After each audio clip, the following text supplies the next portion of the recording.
Okay so हम थोड़ा सा वैसे तो आपसे खिजर ने फीडबैक ले लिया है इन रिगार्ड्स टू कि जो लास्ट क्लास थी उसके हवाले से, और उसको कुछ टाइम हो गया है। लेकिन ये कि थोड़ा सा जो फीडबैक मैंने भी जो देखा था और जो कॉमन थीम्स आ रहे थे उसके हवाले से थोड़ा सा बात कर लेते हैं। एक तो ये कि अल्हम्दुलिल्लाह मेजोरिटी आप में से जो थे उनको यूजफुल लगा सेशन, और आपने कहा कि मजीद सेशंस होने चाहिए। तो आई थिंक इंशाल्लाह ताला हम इसको कंटिन्यू करेंगे और कोशिश करेंगे थोड़ा हमारा गैप कम हो। कुछ लोगों ने कहा था कि इंटरैक्टिव ज़्यादा बनाएं, और मैं बहुत फास्ट बोलती हूँ तो थोड़ा स्लो करें। अब मैं बाय डिफ़ॉल्ट फास्ट बोलती हूँ, लेकिन मैं कोशिश करूंगी कि आज के जो सेशन है उसको इंशाल्लाह मैं थोड़ा थोड़ा आहिस्ता बात करूं, और जहाँ पे भी आपको लगे कि बहुत ज्यादा तेज हो रहा है या प्रॉब्लम आ रही है, तो मैं आई ट्राई कि मैं चैट भी पढ़ती जाऊँ साथ साथ। तो उसको आप लोगों ने पूछ लेना है, और साथ जो है उसके बारे में हैंड रेस कर लेंगे, या जिस तरीके से भी आप बताना चाह रहे हैं आप जरूर बता लें। जहाँ पे पूछना है वो पूछ लें, या फिर एंड पे पूछ लें। No problem about that. लेकिन मकसद इसका ये है, हमने करना नहीं, ये नहीं करना, इसलिए आज मैं स्लाइड्स भी नहीं शेयर करी। वजह ये है कि हमने बेसिकली उसके थीम को समझना है, और हमने इमोशनल इंटेलिजेंस को समझना है, ना कि हम मतलब स्लाइड्स गुजार दें और हमें उस चीज़ की जो एसेंस है वो ना समझ आए, या ये ना पता चले कि हमने उसको अपनी रियल लाइफ में कैसे यूज करना है। ठीक है। तो विल ट्राई कि हम लोग जो है वो बाकी लोगों को पार्टिसिपेट करवा, मतलब जितने भी लोग पार्टिसिपेट कर सकें वो करें। और आसान लैंग्वेज में बहुत सारे लोगों ने कहा, तो आई ट्राई कि उसको मजीद सिंप्लीफाइड लैंग्वेज में करूं। सिर्फ एक चीज है कि पर्सनल क्वेश्चन जो आप फीडबैक में अगर देते हैं तो इट इज डिफिकल्ट कि उनको आंसर किया जा सके इस सेशन में भी या जनरली भी। उसकी वजह यह है कि हर जो सवाल होता है या हर जो प्रॉब्लम होता है वो एक पर्टिकुलर सिनेरियो या एक सिचुएशन में आ रहा होता है। तो मुझे नहीं पता कि उसका बैकग्राउंड क्या होता है, या उसके पीछे क्या पर्सनैलिटी है, या क्या प्रॉब्लम्स चल रहे हैं। तो एक लिमिटेड इंफॉर्मेशन को देख के मुश्किल हो जाता है कि उसको उसको रिस्पॉन्ड किया जा सके। लेकिन हम इस सेशन में काफी सारी ऐसी इंशाल्लाह एक्टिविटीज करेंगे कि जिसमें ये जो चीजें हैं कि कैसे अपने इमोशंस को अंडरस्टैंड करना है या दूसरे का कैसे अंडरस्टैंड करना है, इंशाल्लाह इसको करेंगे तो वो आपके लिए यूजफुल होगा, और आप उन चीजों को एज अ सिनेरियो लेके चल सकते हैं कि किस तरीके से हम इसके अंदर मतलब फर्दर आगे क्या कर सकते हैं। ठीक है। कुछ लोगों ने पूछा था कि ईआई की कोई किताब। तो जनरली जो हम देखते हैं, वैसे तो आपको हर जगह पे इंटरनेट पे एआई के हवाले से बहुत सारा मटेरियल मिल सकता है। डेनियल गोलमैन की बुक एक बहुत मतलब मशहूर है इमोशनल इंटेलिजेंस पे। एक नहीं बल्कि दो बुक्स हैं, अगर किसी को इंटरेस्ट है वो पढ़ सकता है। लेकिन जनरली हम जो कोशिश कर रहे हैं इस सेशन में वो ये है कि इमोशनल इंटेलिजेंस तो एक साइंस है, उसको किस तरह से हमने एज अ मुस्लिम देखना है और इस्लाम के साथ इसको कैसे रिलेट करना है। तो इंशाल्लाह विल ट्राई कि हम कर सकें। कुछ लोगों ने ये कहा था कि सीरा के हवाले से कि सीरा की एग्जांपल्स दें। अभी हम लोग क्योंकि आज सिर्फ सेकंड सेशन है, तो हम लोग थोड़ा सा एसेंस जो है समझने की कोशिश करें, थोड़ा सा हमें उसका कॉन्सेप्ट क्लियर हो जाए कि ईआई क्या है। मजीद आगे जाते हुए इंशाल्लाह कोशिश करेंगे कि फ्रॉम टाइम टू टाइम हम मुख्तलिफ वाकयात निकाल के, बल्कि इंशाल्लाह आपको एक्टिविटी में मैं दूंगी कि मुख्तलिफ वाकयात निकाल के आपने उसमें से इमोशनल इंटेलिजेंस की एग्जाम्पल्स निकालनी है कि कहाँ पे नबी पाक सल्लल्लाहु अलैहि वसल्लम ने या सहाबा ने इमोशनल इंटेलिजेंस का सबूत दिया, और वो हमें बड़ा क्लियर दिखता है, और वो हमारे लिए हम उसको कैसे यूज कर सकते हैं। और सॉफ्ट स्किल्स का भी कुछ लोगों ने पूछा था। सॉफ्ट स्किल्स भी इंशाल्लाह हम इसमें करेंगे, कम्युनिकेशन स्किल्स वगैरह इंशाल्लाह मजीद आगे जाते हुए। ठीक है। सो ये है फीडबैक थोड़ा सा उसको मैंने टच किया है। अभी ये है कि मैं चाह रही हूँ थोड़ा सा हम पिछली रिवीजन कर लें।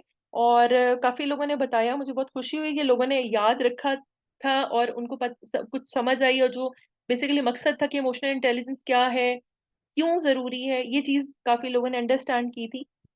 हमने शुरू इसी से किया था।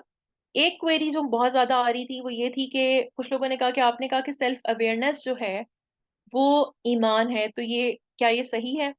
देखिए सूर्य असर के कॉन्टेक्स्ट में सेल्फ अवेयरनेस इट सेल्फ ईमान नहीं है। ठीक है। सेल्फ अवेयरनेस का मतलब होता है खुद आगाही। ठीक है। और वो आपको ईमान की तरफ लेके जाती है। इसकी बहुत सारी एग्जांपल्स हैं। अगर आप नबी पाक सल्लल्लाहु अलैहि वसल्लम की जिंदगी की तरफ भी देखें, तो उन्होंने नबूवत से पहले वो कहाँ जाते थे? गारे हिरा में जाते थे। और गारे हिरा में जाने का मकसद क्या होता था? कॉन्टेम्पलेट करना, सोचना कि मैं कौन हूँ, मैं क्यों हूँ, मैं लाइक कौन है जिसने मुझे बनाया है, और उसके बारे में गौर फिक्र करना। हमें इसके बारे में बहुत डिटेल्स तो नहीं बताई जाती तो हम पढ़ते हैं सीरा, लेकिन ये कहा जाता है कि वो गौर फिक्र करने जाते थे। तो जब इंसान रिफ्लेक्ट करता है, गौर फिक्र करता है और अपनी अपने आप को ढूंढ लेता है, तो वो उसका वहां से जर्नी शुरू होता है खुद आगाही के बाद खुदा आगाही का। ठीक है।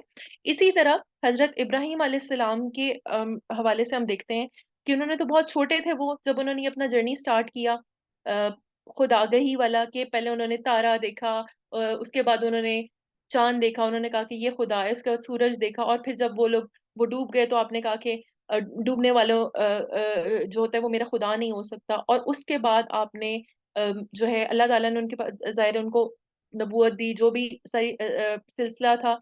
लेकिन मतलब उनका वो पूरा जर्नी था बेसिकली खुद आगही का, कि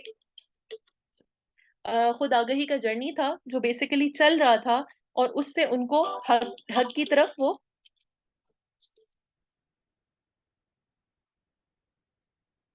सॉरी हक की तरफ वो मतलब आए। तो basically self awareness in itself is not ईमान, लेकिन सेल्फ अवेयरनेस वो चीज है, खुद आगाही वो चीज है जो आपको ईमान की तरफ लेके जाती है। हम अल्लामा इकबाल की भी जो बहुत सारी चीजें देखते हैं उनकी शायरी में, वो भी आपको खुद ही का दर्ज देती हैं। खुद he is self awareness. Self awareness जब होगी तो तभी इंसान अपने अपने आप को पहचान सकता है, अपना ट्रू पोटेंशियल कि वो कौन है, किस लिए आया हुआ है, उसको पहचान सकते हैं, और अल्टीमेटली ये चीज खुदा आगाही तक आपको लेके जाती है। ठीक है।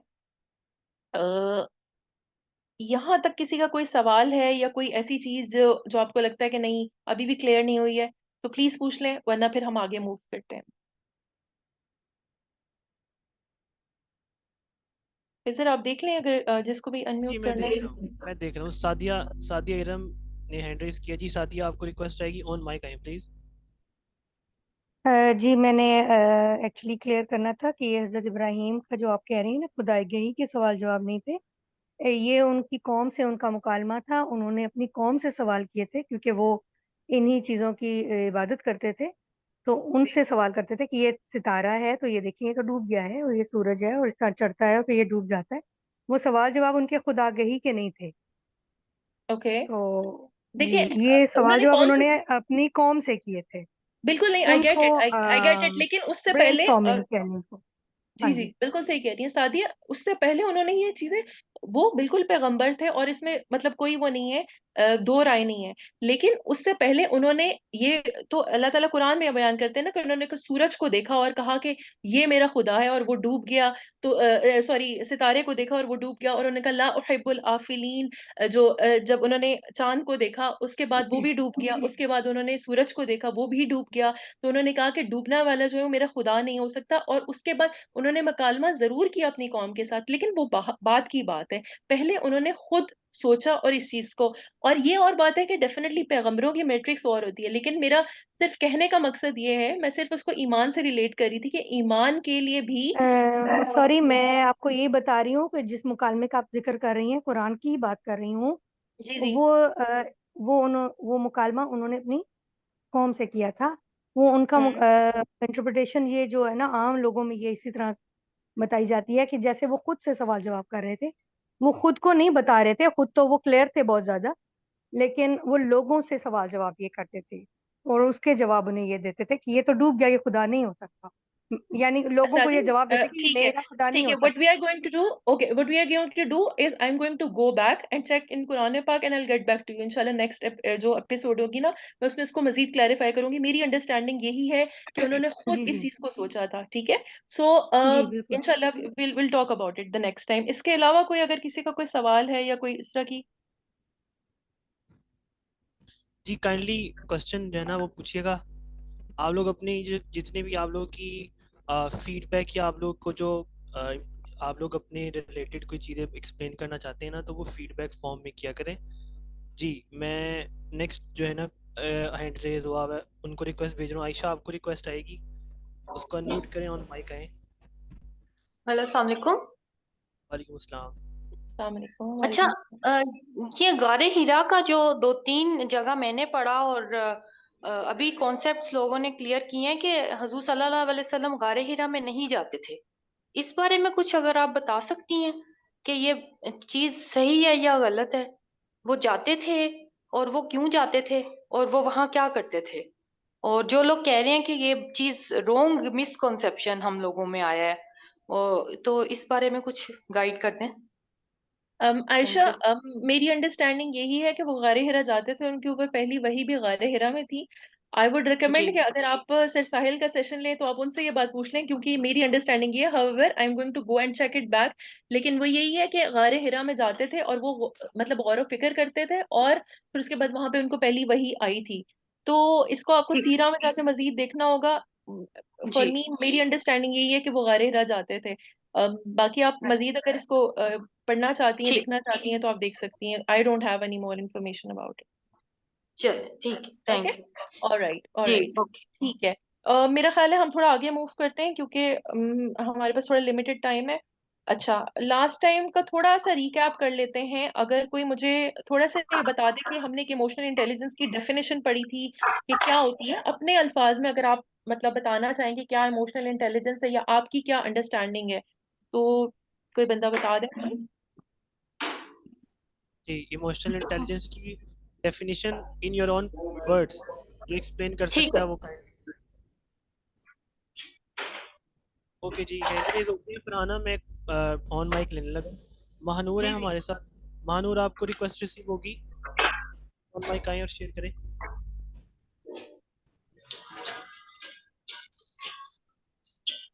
अस्सलाम वालेकुम। वालेकुम अस्सलाम जी मानूर।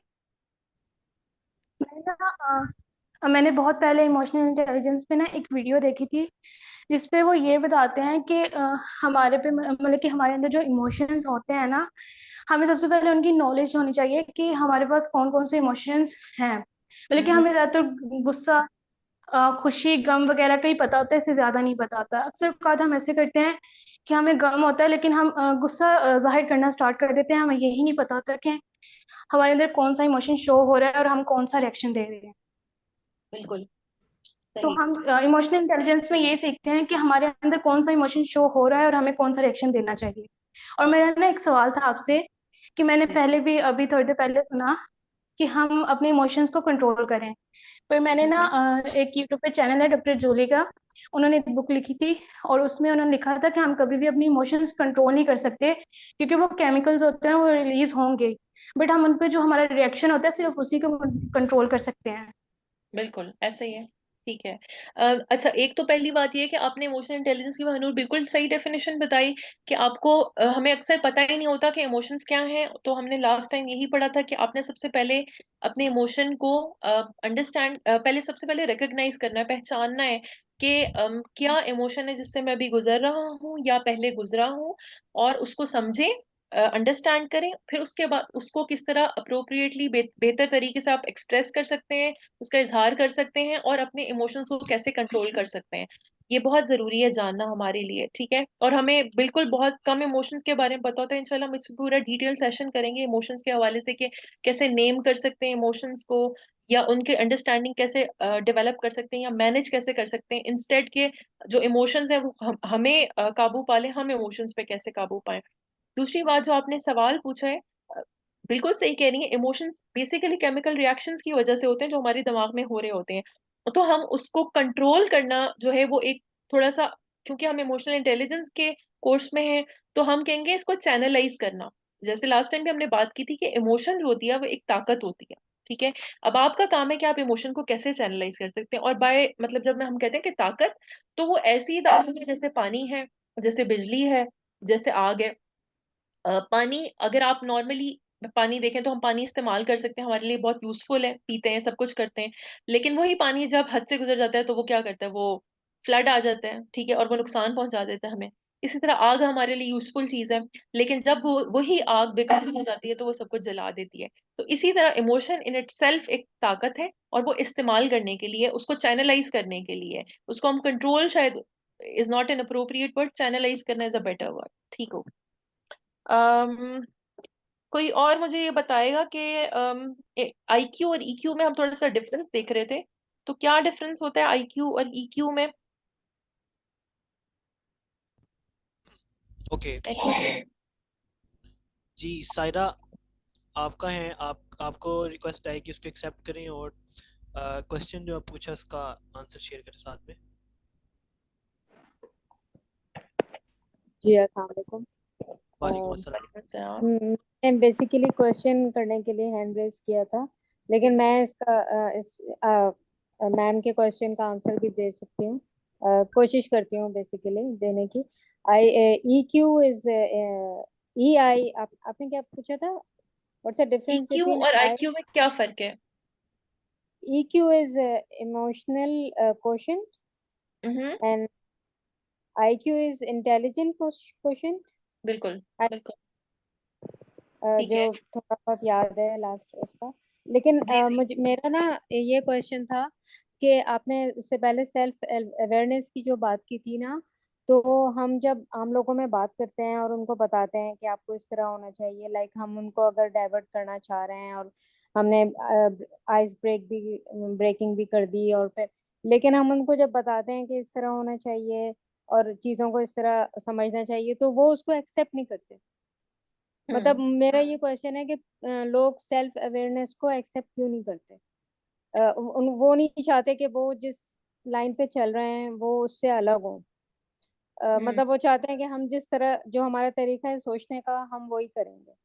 बहुत कम हम्म लोग हैं जो कहते हैं अच्छा ठीक है हम सुन्नत को फॉलो करेंगे, या इस तरह इस्लाम अगर ये कहता है तो हम, बहुत हम्म। कम लोग होते हैं। लेकिन ज्यादातर लोग यही कहते हैं कि बस जो हमारी लाइफस्टाइल है हम बस बिल्कुल। उसी पे नहीं, रहेंगे। बिल्कुल आप मैं चाहे समझ गई हूँ सायरा, आप जो कहना चाह रही हैं। देखिए, समझने के लिए किसी भी चीज को आप मतलब ऐसा बहुत कम होता है कि आपने कह दिया और किसी ने समझ लिया। उसके लिए उसकी अपनी अंडरस्टैंडिंग, उसकी अपनी तड़प होना उस चीज के लिए, और उसकी उस वो जो नजरिया आप पेश करें उसको समझना और उसकी अहमियत को समझना बहुत जरूरी है। ठीक है।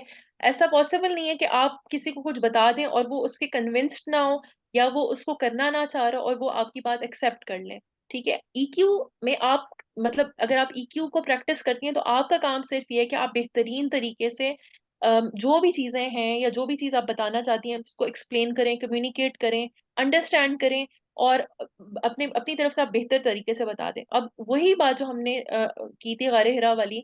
अब जब नबी पाक सल्लल्लाहु अलैहि वसल्लम ने अपना पैगाम पहुंचाया कुरैश तक, तो क्या हुआ? उन्होंने कहा भाई ये तो हमारे बाप दादा का रिलीजन ही नहीं है, हम तो उसको फॉलो ही नहीं करना चाहते, ये this is not for us. तुम तो फिर उसके ऊपर उन पे जो इल्जाम वगैरह लगा दिए। तो अब आप सोच सकते हैं कि नबी पाक सल्लल्लाहु अलैहि वसल्लम से ज्यादा बेहतर तरीके से कोई बता रहा हो, लेकिन करने वालों ने उसको भी नहीं किया। तो ये तो अगले का काम है। This is not for you to think कि अगर वो नहीं कर रहे तो हम क्या करें। You can only try your best, and उसके बाद वमा अलैना इल्लल बलाग। ठीक है। ओके Yeah, सही। ठीक है। आई थिंक मजीद थोड़ा सा आगे चलते हैं।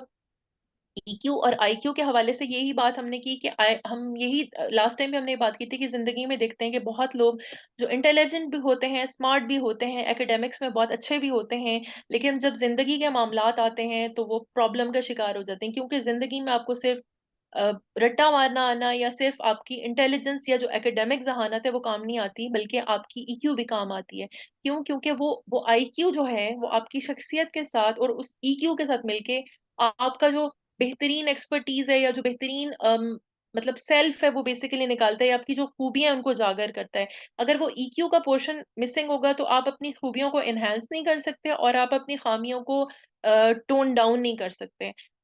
इसलिए EQ का स्पेशली मामलात में, चाहे आप दुनिया में अपने रिलेशनशिप्स में देख लें, चाहे आप वर्क प्लेस पे देख लें, चाहे आप घर में देख लें, चाहे आप पेरेंट्स का देख लें, EQ का होना बहुत जरूरी है। ठीक है।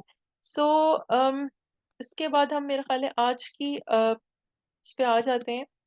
आज हम ये देखेंगे कि EQ बेसिकली हमने बहुत बहुत दफा बात की कि क्यों जरूरी है। अम, अच्छा, अब मजे की बात यह है कि आपको किताबें बहुत कुछ सिखा देती हैं, एकेडमिक्स में आपको बहुत कुछ स्कूल सिखा देता है, आपके पेरेंट्स सिखा देते हैं। EQ या जो सॉफ्ट स्किल्स होते हैं वो आपको कोई नहीं सिखाता।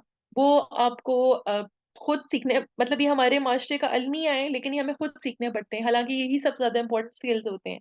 हमारे यहाँ कामयाब कौन होता है? जिसका एकेडमिक्स अच्छी है, जो अच्छा काम कर रहा है, जिसके पास अच्छी डिग्री है। लेकिन कोई भी लॉ स्कूल, कोई भी मेडिकल स्कूल, कोई भी इंजीनियरिंग यूनिवर्सिटी आपको EQ नहीं सिखाती। और फिर वही लोग जब जिंदगी में प्रैक्टिकल लाइफ में आते हैं तो बहुत दफा बहुत सारे फेलियर्स आते हैं, और वो या शादी होती है या बच्चे होते हैं, उसके बाद बहुत बहुत मसले ऐसे आना शुरू हो जाते हैं, जो कि बेसिकली सिर्फ इसलिए हैं क्योंकि हमें ईक्यू के हवाले से सिखाया नहीं जाता। तो but it's never too late, obviously अगर हम अभी भी सीख रहे हैं और हम इसको इम्प्लीमेंट कर सकते हैं तो हमें जरूर करना चाहिए।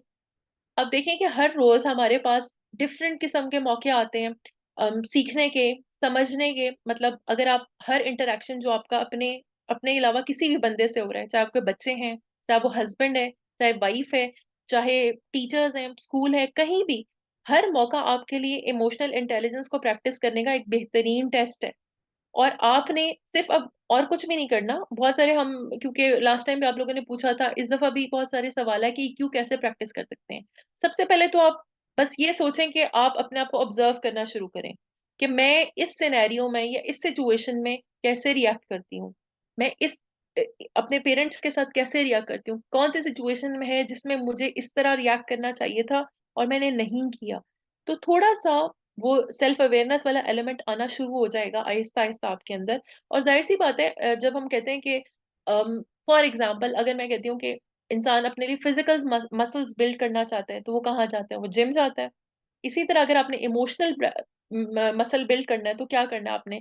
इस जिम आना पड़ेगा, जहाँ पे ये प्रैक्टिस करनी पड़ेगी कि कैसे अपने इमोशंस को कंट्रोल करना है और कैसे उनको अपनी इमोशनल इंटेलिजेंस को इनहेंस करना है। ठीक है। सो आई थिंक जरूरी ये है कि सिर्फ आहिस्ता आहिस्ता हम इस चीज को इनकलकेट करें, या आहिस्ता आहिस्ता अवेयर हो जाएं सिर्फ डिफरेंट सिचुएशंस से, या कम से कम सिर्फ ये आइडेंटिफाई कर लें, पहचान लें कि हम इस सिचुएशन में बहुत गुस्से में थे शायद, तो हम सही रिस्पॉन्ड नहीं कर सकते, या बहुत टेंशन में थे तो नहीं कर सके, या यहाँ पे हम क्योंकि खुशी हमें बहुत ज्यादा थी किसी चीज की, तो हमने फला और फला चीज को मिस कर दिया, जो कि इंसाफ के पैमाने पे नहीं, किसी भी पैमाने पे पूरी नहीं उतर रही। तो ये चीज जानना जरूरी होगा। ठीक है। एक अभी बहन ने कहा था कि हमने ये सीखा कि राइट थिंग, राइट पर्सन और राइट टाइम, ये एक ट्रायड है, और इसके अंदर से एक भी अगर आप चीज निकाल लेंगे तो आपका ईक्यू कहीं ना कहीं डावाडोल हो जाएगा। तो इसको भी जब हम एक सिनेरियो में या किसी भी सिचुएशन में डालेंगे कि क्या ये राइट टाइम है ये बात करने का, क्या ये राइट पर्सन है, इस बंदे से ये बात की जा सकती है, और क्या ये बात ऐसी है जो करनी चाहिए, ये तीन सवाल अपने आप से पूछ लें उस मौके पे या उस टाइम पे या लेटर ऑन, जब उसके बारे में सोच भी रहे हैं, तो वो आपके लिए, मतलब वो फिर आपको समझ आना शुरू हो जाएगी कि नहीं, यहाँ पे प्रॉब्लम आया, या इस सिचुएशन में मैं ये बेहतरी कर सकती थी, एंड दैट इज बेसिकली आपका जो जर्नी है अपना ईक्यू बेहतर करने का, वो शुरू हो गया, समझ लें। ठीक है। तो इसके हवाले से देखें, एक और चीज ये है कि दुनिया में मतलब अभी हमने एकेडमिक्स की बात की, ठीक है, हमने हमने ये कहा कि लोग, और हमारे यहाँ सक्सेस का अनफॉर्चुनेटली मेयार ये है, लेकिन दुनिया में इंसान अपने रवैयों से पहचाने जाते हैं।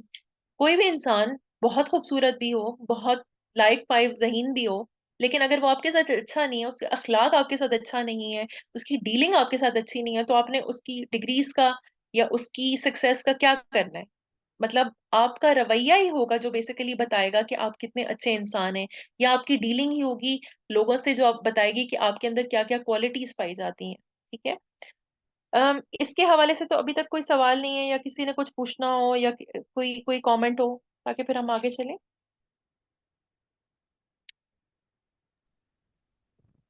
जी, हैंड्स आर रेज। मैं खलील अहमद को अनम्यूट कर रहा हूँ। हम्म।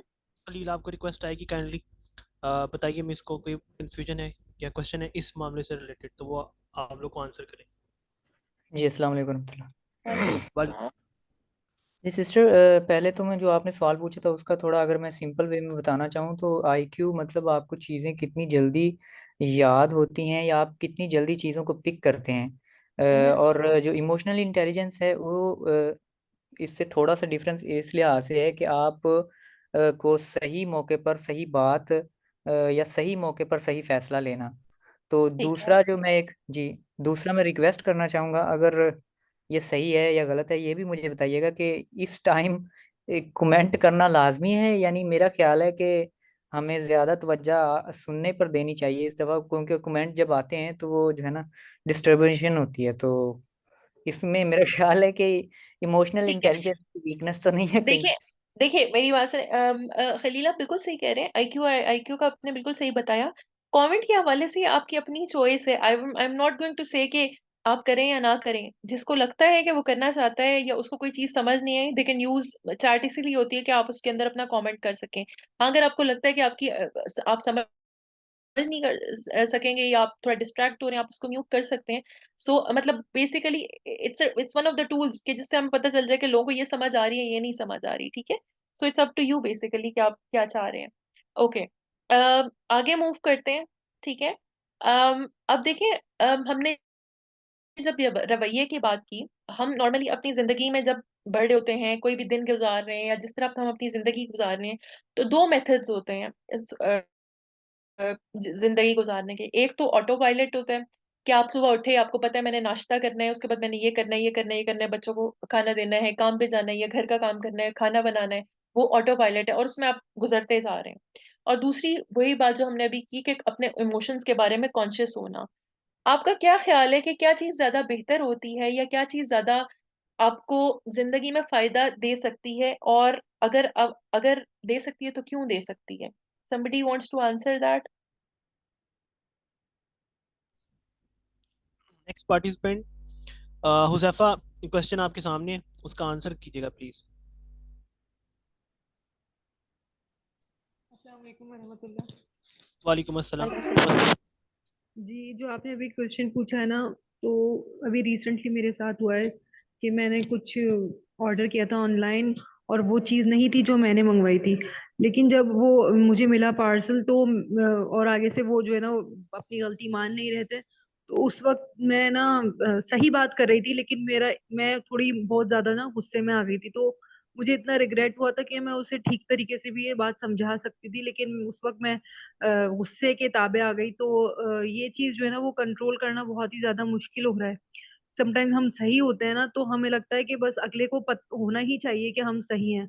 तो उस वक्त ये होता ही होता है। बिल्कुल ऐसा ही है, और उसकी वजह बेसिकली यही है कि आप ऑटो पायलट पे चल रहे हैं and you are not aware. आप उस वक्त अवेयर नहीं है कि उस वक्त मैं क्या फील कर रही हूँ और मुझे क्या करना चाहिए।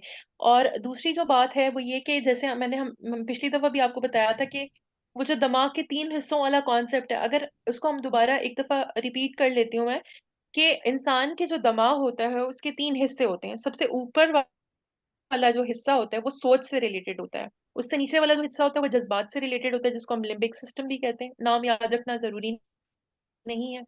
और सबसे जो नीचे वाला हिस्सा होता है वो होता है जो हमारी जिस्मानी जो फंक्शंस हैं, जो जिस्म में चीजें जैसे सांस ले रहे हैं, ब्लड प्रेशर, इन सब चीजों से रिलेटेड होता है। तो होता यह है कि जब इंसान उस कोई भी इमोशन उसको ओवर पावर कर लेता है, जैसे गुस्सा है, फ्रस्ट्रेशन, मतलब उदासी है, कुछ भी है, लेकिन वो इतना ज्यादा ओवर पावर कर लेता है, वो आपका जो सोचने वाला पार्ट है उसको हाईजैक कर लेता है। जब वो सोचने वाले पार्ट को हाईजैक कर लेता है तो होता यह है कि आप फिर अपना वो जो सोचने वाला दिमाग है वो इस्तेमाल नहीं कर सकते। आप वो जो अपने जज्बात वाला पार्ट है दिमाग का, उसके ताबे आ जाते हैं। और उससे क्या होता है, फिर आप उस इमोशन में बहते चले जा रहे होते हैं। ये ऐसे ही है कि जैसे बस आप बारिश में गए और आप भीगते चले जा रहे हैं, भीगते चले जा रहे हैं, और आपको बस आप पूरे जो है वो उस चीज में भीग गए।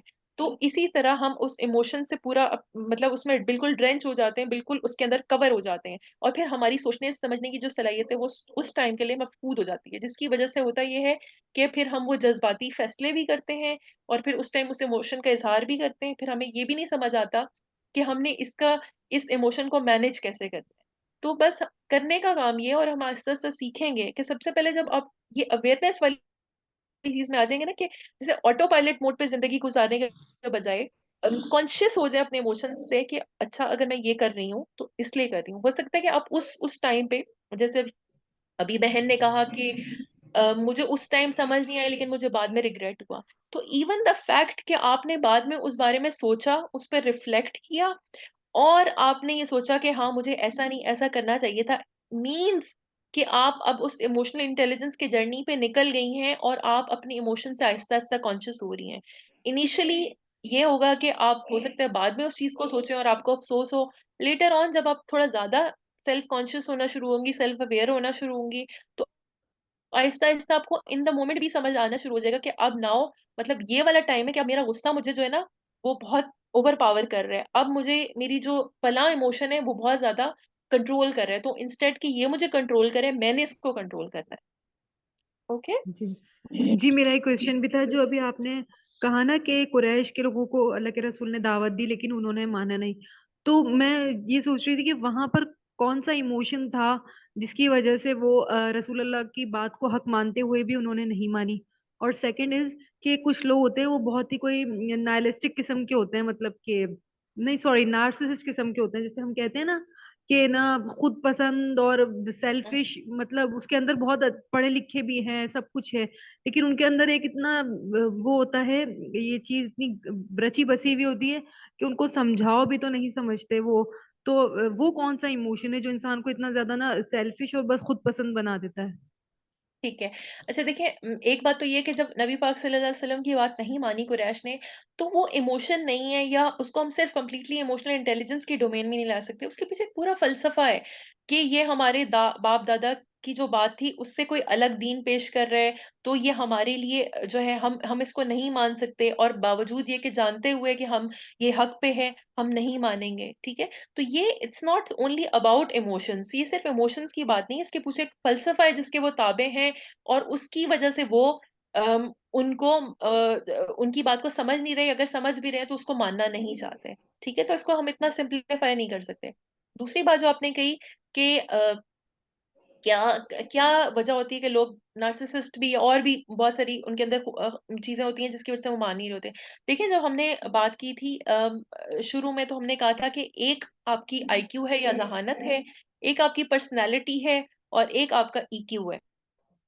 ये जब तीनों चीजें फिट इन करती हैं, तो उसके बाद आपकी जो मतलब ओवरऑल आपकी पर्सनालिटी है, ओवरऑल जो आपकी एक्सप्रेशन है, ये जिस तरह से आप अपने आप को कैरी करते हो, वो चीज हम देख सकते हैं। तो इसके अंदर जाहिर है ये जो पर्सनालिटी वाला एलिमेंट है उसमें, और उसकी बहुत सारी वजूहत हो सकती हैं। लोगों को पर्सनालिटी इश्यूज भी होते हैं, कुछ कुछ चाइल्डहुड इवेंट्स होते हैं, बहुत सारी चीजें होती हैं। तो इसको हम सिर्फ इमोशन में नहीं कह सकते कि ये इस इमोशन के ताबे था तो इसकी वजह से उसने ये किया। मे बी पर्सनालिटी में बहुत सारे ऐसे एलिमेंट हो जिसकी वजह से वो बंदा मानने के लिए तैयार ना हो, या वो बहुत खुद पसंद हो, या बहुत मतलब बहुत सारी चीजें हो सकती हैं। तो you can not really simplify, इसको आप बहुत ओवर सिंप्लीफाई नहीं कर सकते। आपको सिर्फ ये देखना है कि मैं किस तरीके से उसको ये चीज पहुंचा रहा हूँ, और अगर वो एक्सेप्ट नहीं करा तो क्या रीजंस हो सकती हैं एक्सेप्ट ना करने की। और मतलब आप जब उसके बारे में सोचने शुरू होंगे तो आपको समझ आना शुरू हो जाएगी थोड़ा सा। मजीद भी आगे हम इंशाल्लाह जब इमोशंस के हवाले से भी पढ़ेंगे, थोड़ा सा पर्सनालिटी को भी टच करेंगे, तो आपको समझ आना शुरू हो जाएगी कि प्रॉब्लली ये चीज थी जो उस बंदे को रोक रही थी। ठीक हो गया। जजाकल्लाह। ओके, चले आगे थोड़ा सा चलते हैं। अम, अच्छा देखिए, एक बात सबसे पहली जो हमने चीज कही वो ये कि अपने अपने जज्बात को पहचानना जरूरी है, अपने आप को अंडरस्टैंड करना जरूरी है, क्योंकि हर चीज मुझसे शुरू होती है। जब तक मैं अपने आप को नहीं पहचानूंगी, मैं किसी और को नहीं पहचान सकती। ठीक है। तो पहला स्टेप अपना आप हो गया, अपना इमोशनल मसल बिल्ड करना है, अपना ईक्यू स्ट्रॉन्ग करने की कोशिश करनी है।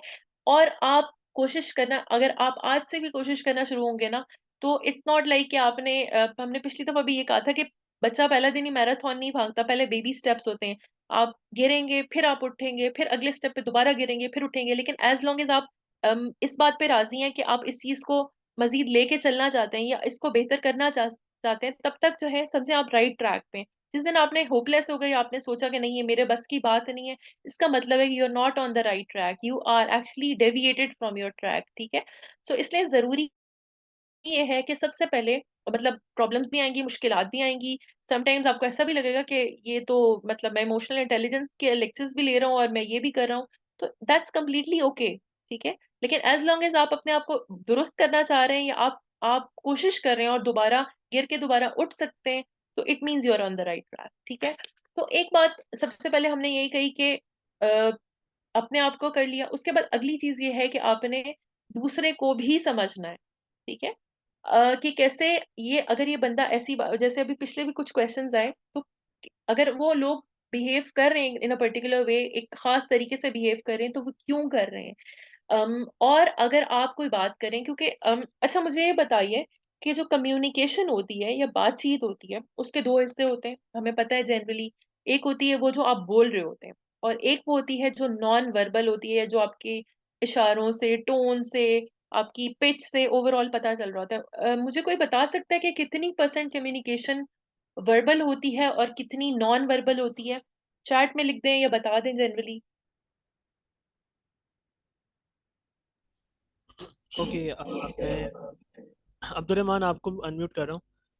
जो आप क्वेश्चन पूछा काइंडली उसके ऊपर आंसर कीजिएगा। अस्सलामुअलैकुम। मेरा क्वेश्चन मतलब कि क्वेश्चन के ऊपर मैं आंसर कर देता हूँ, लेकिन उसके अलावा भी मेरा एक क्वेश्चन है। क्या है? परसेंटेज का मुझे आइडिया नहीं है, लेकिन मोस्टली जो है ना हमारी कम्युनिकेशन नॉन वर्बल होती है, और अगर परसेंटेज वाइज देखा जाए, जहाँ तक मेरा नॉलेज है, तो वो हम जो रेशियो है ना, परसेंटेज है ना उसकी वर्बल कम्युनिकेशन की, वो कम होती है।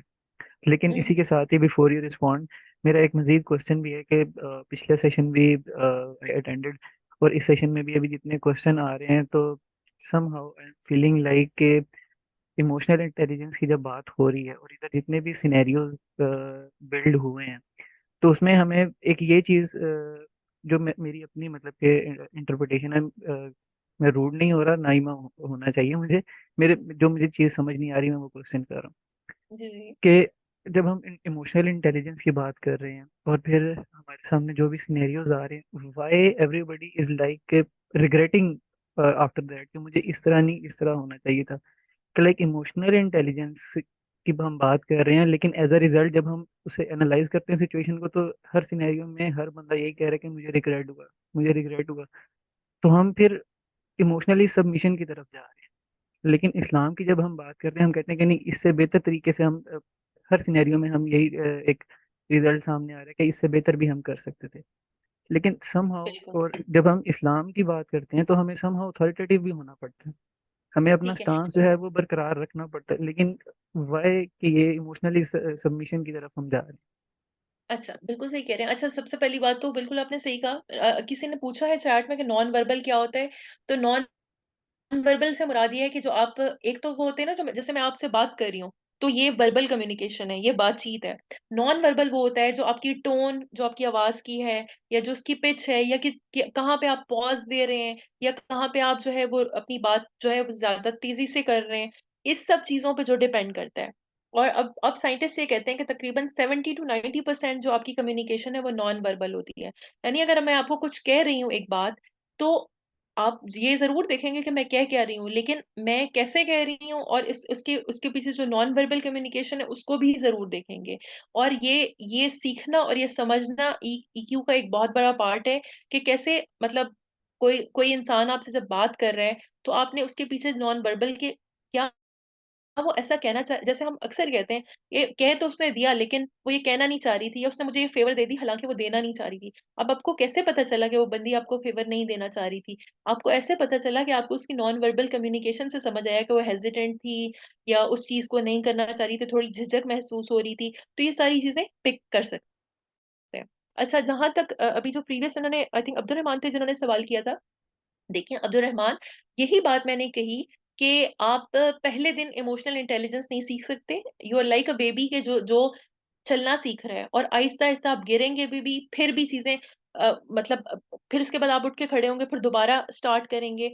तो जब इवन हम इस्लाम में भी देखते हैं इमोशंस को, तो हम इसी तरह देखते हैं। आप अगर आप बाद में रिफ्लेक्ट करें और आपको अफसोस हो रहा है, तो आप सबमिशन की तरफ नहीं जा रहे, you are actually looking at के मैंने क्या किया और मुझे क्या करना चाहिए था। ठीक है? तो नेक्स्ट टाइम प्रोबेबली, और यही मैंने कहा है आपसे कि एज लॉन्ग एज आप उसी डायरेक्शन में जा रहे हो और आप रुक नहीं रहे उस चीज से, और आप करते जा रहे हो कि ठीक है इस दफा नहीं तो अगली दफा। ठीक है?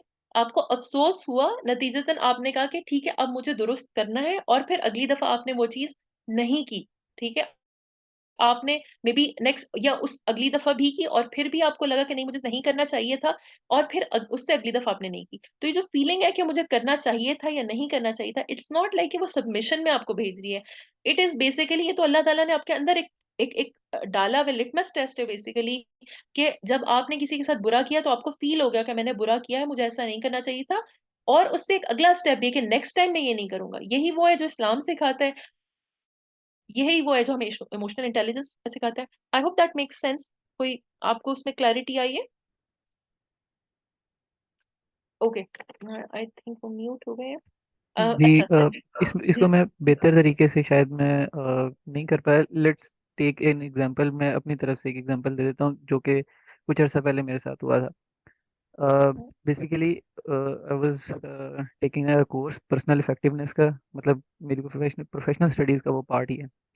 तो उसमें हमें एक असाइनमेंट दी गई थी कि डिक्लेमेशन करनी है, मुझे डिक्लेमेशन एक देनी थी मुझे। सो नेचुरली स्पीकिंग जो है ना, बोलना मेरा फोर्टे है। I like to speak, general public के सामने बोलना मुझे अच्छा लगता है। और मुझे जब असाइनमेंट दी गई थी तो आई सेड के मुझे जो है ना, ये टाइम ड्यूरेशन बहुत कम दिया गया है, मुझे एक दिन मजीद देना चाहिए आपको, जो भी ऑर्गेनाइजर थे, हमारे ट्रेनर थे। तो he said no, I am not going to do that, आपको इसी टाइम फ्रेम के अंदर करना है। ठीक है। अब मैंने कोई रिप्लाई नहीं दिया क्योंकि वो बड़े रिजिड हैं। आई सेड कि ओके, जो होगा देखा जाएगा। जब मैं उधर गया तो मैंने उतना अच्छा परफॉर्म नहीं किया। ठीक है। और मैंने उनसे कहा भी कि मैंने कहा मैंने आपको कहा था। सो ही एक्चुअली स्कोल्डेड मी। सो मैंने उन्हें रिबटल किया और फिर उसके ऊपर मुझे कहा गया कि नहीं, why you always talk back. तो उस टाइम पर मुझे लगा, और मैं आज भी उस चीज़ को सही मानता हूँ, कि लाइक एक चीज़ मैंने क्लियर की थी कि मेरे से नहीं होगा, आपने ज़बरदस्ती करवाई।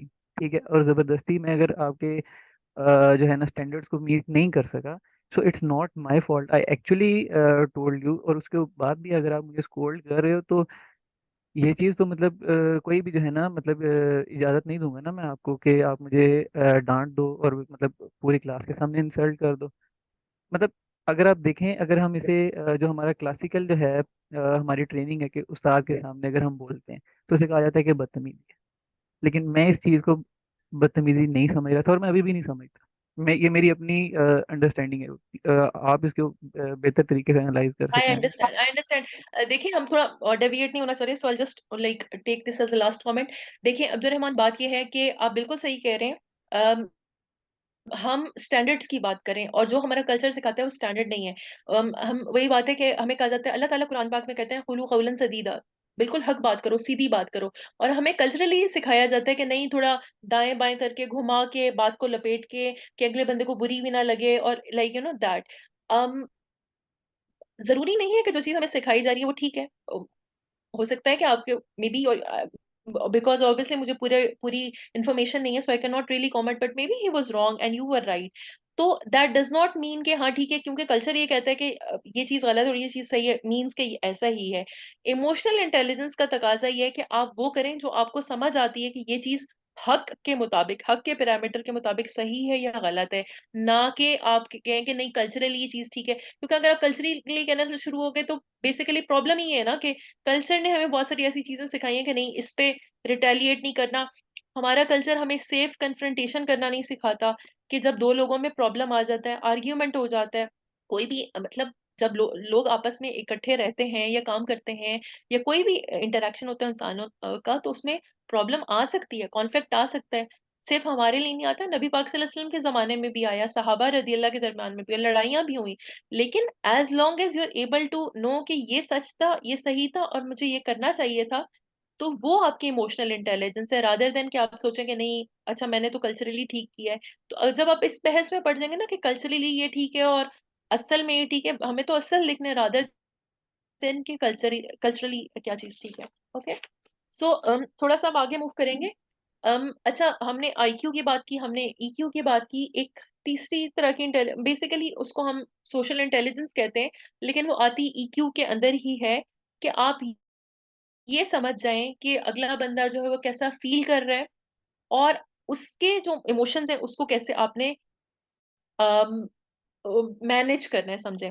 कि जैसे अगर फॉर एग्जांपल आपके पास दो सिनेरियोज आते हैं, एक सिनेरियो है जिसमें आपको कोई बंदा कहता है कि ऐसा नहीं ऐसा है, और आप एकदम से गुस्से में आ जाते हैं और विदाउट लाइक इस बात की परवाह किए बगैर कि उसको कैसा फील हो रहा है, आप रिएक्ट कर देते हैं। और इसके कंपैरेटिवली एक और सिनेरियो जिसमें आप समझते हैं कि हाँ ये बंदा ये बात तो कह रहा है, हो सकता है ये बात गलत हो, लेकिन इसके कॉन्टेक्स्ट क्या है, ये मतलब उसके साथ क्या हुआ है जिसकी वजह से ये बात कर रहे हैं, उसकी बात को समझना या अंडरस्टैंड करना।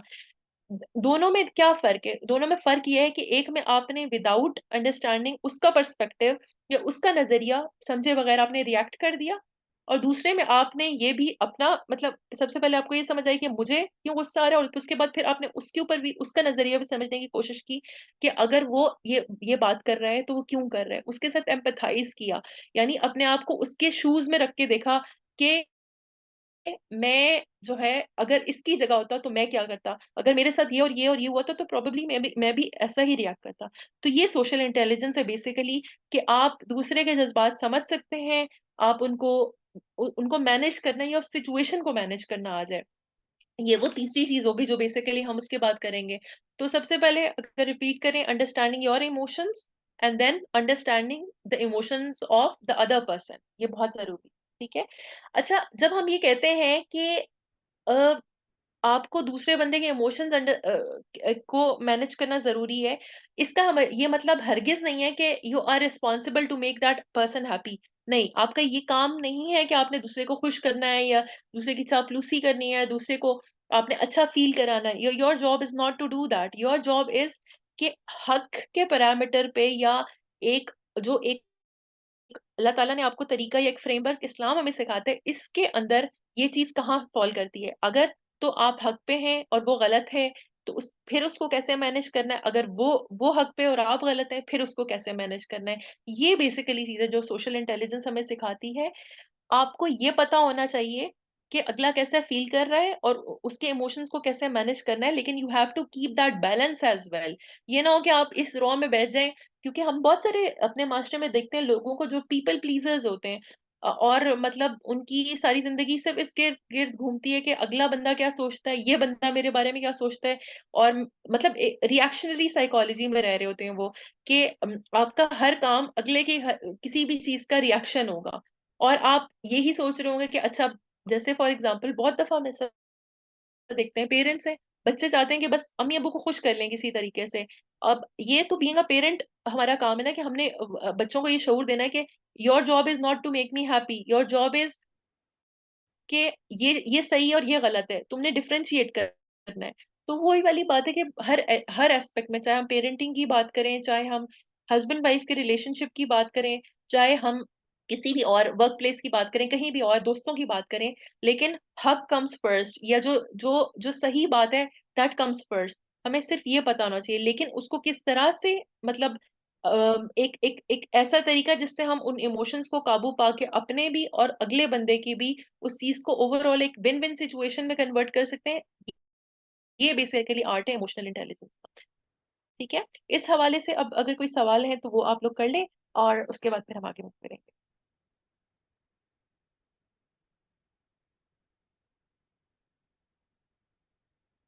जी खिजर। ओके जी जी, मैं क्वेश्चन लेने लगा हूँ, बिल्कुल। ओके, मोहम्मद C180, आपकी रिक्वेस्ट आएगी ऑन माइक, आए प्लीज। अस्सलाम वालेकुम। वालेकुम वालेकुम अस्सलाम अस्सलाम। जी, क्वेश्चन कीजिए। मेरा सिर्फ एक सवाल था, वो मैं शुरू से पूछना चाह रही थी कि कई दफ़ा हम अपने टीचर को, जैसे पिछला ही सवाल उसी का कंटिन्यूटी थी कि लाइक मैं अरबी पढ़ रही हूँ कुछ दिनों से, तो मेरे एक टीचर थे, तो हम क़यामत की हमने बुक शुरू की, वो क़यामत का उन्होंने दिया, तो मैंने एक सवाल पूछ लिया उनसे, एक सवाल के आपने उन्होंने मुझे लगा कि उन्होंने उसको मतलब ठीक तरीके से वजाहत नहीं की ना, तो उन्होंने अचानक से कुछ और समझा और वो मुझे ले गए कि आजकल लोग ऐसे हैं पोर्टल पे, मतलब उन्होंने किसी थर्ड पर्सन को जो कि उस टाइम मौजूद नहीं था उसके बारे में बात करना शुरू कर दिया, और एकदम उनकी रिस्पेक्ट मेरी नज़र में सिफर हो गई। मतलब मैं वो क्लास भी कंटिन्यू नहीं कर सकी, और अभी तक मैं अगर सोच रही हूँ तो मुझे अपना फॉल्ट फिर भी नजर नहीं आ रहा, लेकिन मैं उनकी क्लास भी नहीं ले पा रही। मतलब मैं उनके लिए रिस्पेक्ट, हालांकि मैं 1 महीने से ले रही थी, तो वो इस पे काबू पाया जा सकता है। और ये मेरे साथ फर्स्ट टाइम नहीं हुआ है, मतलब ये ऐसे होता है कि अगर मैं किसी बंदे को जिसकी बहुत रिस्पेक्ट कर रही हूँ और वो ऐसी कोई बात करे थर्ड पर्सन के बारे में और जो उसके लिए डिसरिस्पेक्टफुल हो, तो वो एकदम से वो जीरो हो जाता है, और फिर मुझे इसमें अपनी भी गलती फील नहीं हो रही होती कि मैं कहाँ गलत हूँ, लेकिन मैं उस बंदे से कंटिन्यू भी नहीं कर पा रही होती कि वो उसको कैसे करूँ कि मतलब वो सुन भी नहीं पा रही होती उसको। तो ये क्या होता है फिर? अच्छा देखें, दो एस्पेक्ट है इस चीज का। एक तो ये कि इमोशनल इंटेलिजेंस आपकी अपनी, और एक उनकी इमोशनल इंटेलिजेंस। जब भी किसी सिनेरियो या किसी सिचुएशन को देखते हैं ना, तो दो उसके साइड होते हैं। आपने ये देखना है कि आपकी अपनी इमोशनल इंटेलिजेंस कहाँ आ रही है। इमोशनल इंटेलिजेंस में हमने बात तो ये बिल्कुल कही कि हक होना जरूरी है, लेकिन फिर ये वाली बात भी कही कि हमने कैसे ओवरऑल सिचुएशन को अमीनेबल बनाना है। ठीक है। अब आपने कहा कि बिल्कुल वो ठीक बात नहीं कर रहे थे, किसी के खिलाफ डेफिनेटली आप बात नहीं सुनेंगी, लेकिन ये चीज कन्वे करना इन अ पोलाइट मैनर, या क्या आपने कन्वे किया या क्या उन्होंने समझा इस बात को, कि ये चीज नहीं ऐसे होनी चाहिए थी, तो यहाँ पे कहीं ना कहीं आके आपकी भी इमोशनल इंटेलिजेंस ड्रॉप हुई इन टर्म्स ऑफ के, क्योंकि देखिए हमारा दीन हमें कहीं भी ऑल और नथिंग प्रिंसिपल नहीं सिखाता। हर इंसान से गलती हो सकती है, हर इंसान गलत काम कर सकता है, ठीक है, लेकिन उससे गलती होना या उसका गलत काम करने से हमारा उससे ताल्लुक कट नहीं जाता, एज लॉन्ग एज कि वो तौबा कर ले या वो सॉरी कर ले या वो जो भी उसको मतलब उसको वापस आ जाए उस चीज की तरफ, ठीक है। सो एक तो ये कि ऑल और नथिंग नहीं कर सकते कि या तो हमारा किसी से रिश्ता है या एकदम से कट गया, ऐसा पॉसिबल नहीं है। और अगर अगर आपके साथ ऐसा हो रहा है तो उस पर काम करने की जरूरत है। और उनकी साइड पे भी इमोशनल इंटेलिजेंस कहाँ ड्रॉप हुई, जहां पे उन्होंने आपकी, हो सकता है कि वो सवाल मिस इंटरप्रेट कर गए, हो सकता है कि मैं उनको आप एकदम से मैं गुस्सा आ गया, मैं पावर कर लिया, सवाल भी तो आपको बता सकती हूँ कि सवाल भी बहुत मतलब ये था कि वो हदीस थी कि जो दज्जाल का जो आखिरी दिन है वो मतलब पहला दिन है वो 1 साल के बराबर होगा और इस तरह, तो उन्होंने उसको कैसे बयान ठीक है। किया कि हो सकता है कि वो 1 साल का काम एक दिन में कर ले, तो इससे लेके मतलब उन्होंने खुद से उसकी एक वजाहत की। तो मैंने सिर्फ उनसे ये कहा, मैंने कहा सर मेरा ख्याल है कि नबी सल्लल्लाहु अलैहि वसल्लम के जो अल्फाज थे ना वो क़यामत के नजदीक वो वैसे ही एज इट इज पूरे होंगे, हम उसको इंटरप्रेट नहीं कर सकते कि हो सकता है ऐसे और हो सकता है वैसे हो। मतलब इतनी बात पे उन्होंने मुझे कहा कि आजकल लोग पोर्टल वालों को सुनते हैं और इस तरह, मतलब उन्होंने बात कहाँ से वो एकदम से वो खत्म कर दी, वो मेरी बात का उन्होंने जवाब नहीं दिया और एक नई बात बिल्कुल शुरू बिल्कुल, कर नहीं दी। सही कह रही है, सॉरी मैं आपको कट कर रही हूँ, असल में टाइम कम है। लेकिन देखिए कोई भी सिचुएशन हो, मैं इस बात पे कमेंट इसलिए नहीं कर सकती क्योंकि मुझे बहुत लिमिटेड इन्फॉर्मेशन है from what you are telling me. लेकिन द इम्पोर्टेंट थिंग इज कि आपने इस सिचुएशन में इसको दोबारा सोचें, अगर अगर कोशिश करें इसको लिख के इसमें से अपने इमोशंस निकालें कि कहाँ पे, मतलब मुझे लग रहा है कि मेरी इमोशनल इंटेलिजेंस ड्रॉप हुई और कहाँ पे उनका प्रॉब्लम आया। मैं ये नहीं कह रही कि आप गलत हैं या वो गलत है, मैं सिर्फ ये कह रही हूँ कि हर चीज के दो पहलू हैं। आपने अपनी सबसे पहले अपनी इमोशंस को अंडरस्टैंड करना है कि मैं उस टाइम किस किस फेज से गुजर रही थी और मैं जस्टिफाइड थी नहीं थी, और वो किस फेज से गुजरे थे और वो जस्टिफाइड थे या नहीं थे। और उसका फैसला फिर अल्टीमेटली आप खुद करेंगी, क्योंकि आपके अलावा कोई नहीं होगा जो सिनेरियो को देख के उसका ओवरऑल जो एक एक रिजल्ट है वो निकाले, ठीक है। अच्छा, मिस चलें फरहाना, आगे मूव कर अ, जाते। जी सिर्फ एक अनाउंसमेंट, फीडबैक फॉर्म आप लोग के साथ चैट में शेयर है, ठीक है। तो काइंडली आप चैट से फीडबैक फॉर्म को फिल कर लें। आप लोग सेशन अटेंड कर रहे हैं, क्वेश्चंस जो आप लोग बाकी पूछना चाहते हैं वो भी मेंशन करते हैं। जी miss, continue please, thank you. जी। अच्छा देखिए, अब जहाँ हम बात करते हैं, एक बात ये जो अभी प्रीवियस भी सिनेरियो हुआ कि हठधर्मी जो है, चाहे वो किसी की तरफ से भी आए, वो ईआई के मुनाफी है, आपको नुकसान देती है।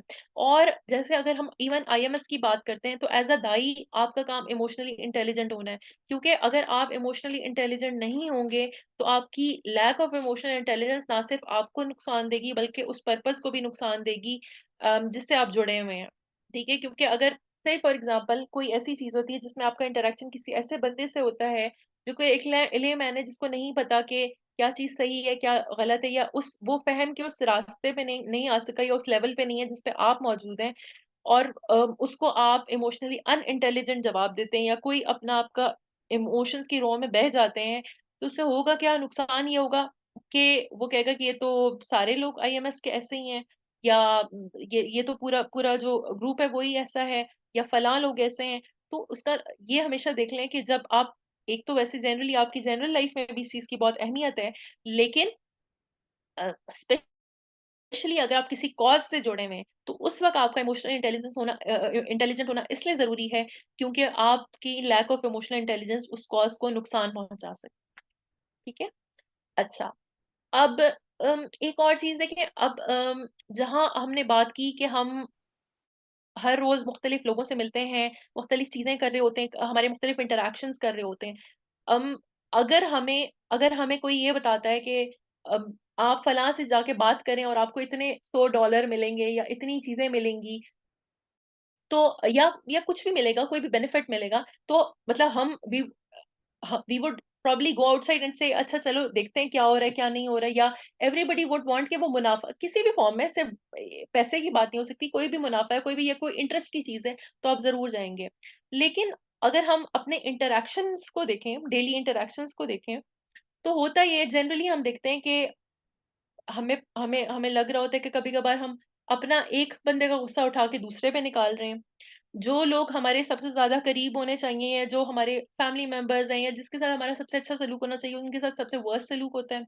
बाहर वालों के साथ सबसे अच्छा सलूक होता है। जो कमजोर होता है उसको मजीद दबाते हैं हम, ठीक है। और हमें पता है कि कमजोर को दबाना जुल्म है और मोमिन जालिम नहीं हो सकता। तो इवन अगर हम थोड़ा सा गौर करना शुरू करें ना, तो अपनी डेली लाइफ रूटीन में ही अपने इंटरेक्शंस को देख सकते हैं कि हाँ कहाँ पे हम लैग कर रहे हैं। और जो मैंने आपको बात की कि मतलब हर इंटरेक्शन जो है, सॉरी,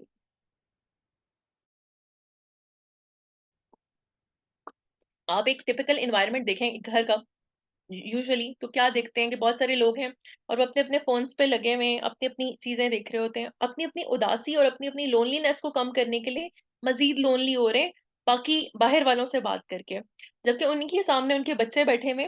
और अगर हम उनकी जो इंटरेक्शन है उसको एक ट्रांजैक्शन से तशबीह दें, तो फॉर एग्जांपल एक इंटरेक्शन करने से एक आपने एक इन्वेस्टमेंट की, एक ट्रांजैक्शन की, तो वो बच्चे जो आपके लिए बहुत इंपॉर्टेंट है, आपकी फैमिली मेंबर, और जिनके साथ आपकी वो ट्रांजैक्शंस होनी चाहिए ताकि वो उनका बैंक अकाउंट भरे, किस चीज से, आपके आपस के अच्छे ताल्लुक से, आपके रवैये से, आपसे जो बच्चों ने चीजें सीखनी है उससे भरे। इंस्टेड वो किस चीज इंस्टेड हम क्या कर रहे होते हैं, हम और लोगों से सोशल मीडिया पे या इधर उधर जो है अपनी उदासी कम कर रहे होते हैं, और हम वो ट्रांजैक्शंस नहीं कर रहे होते जो हमें आपस में करनी चाहिए।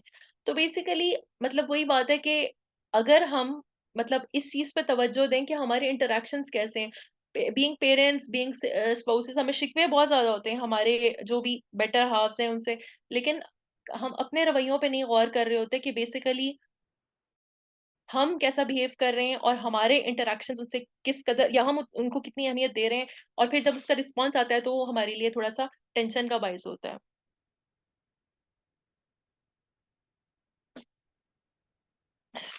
ठीक है। अच्छा, अम, हमने अब just give me 1 minute, sorry.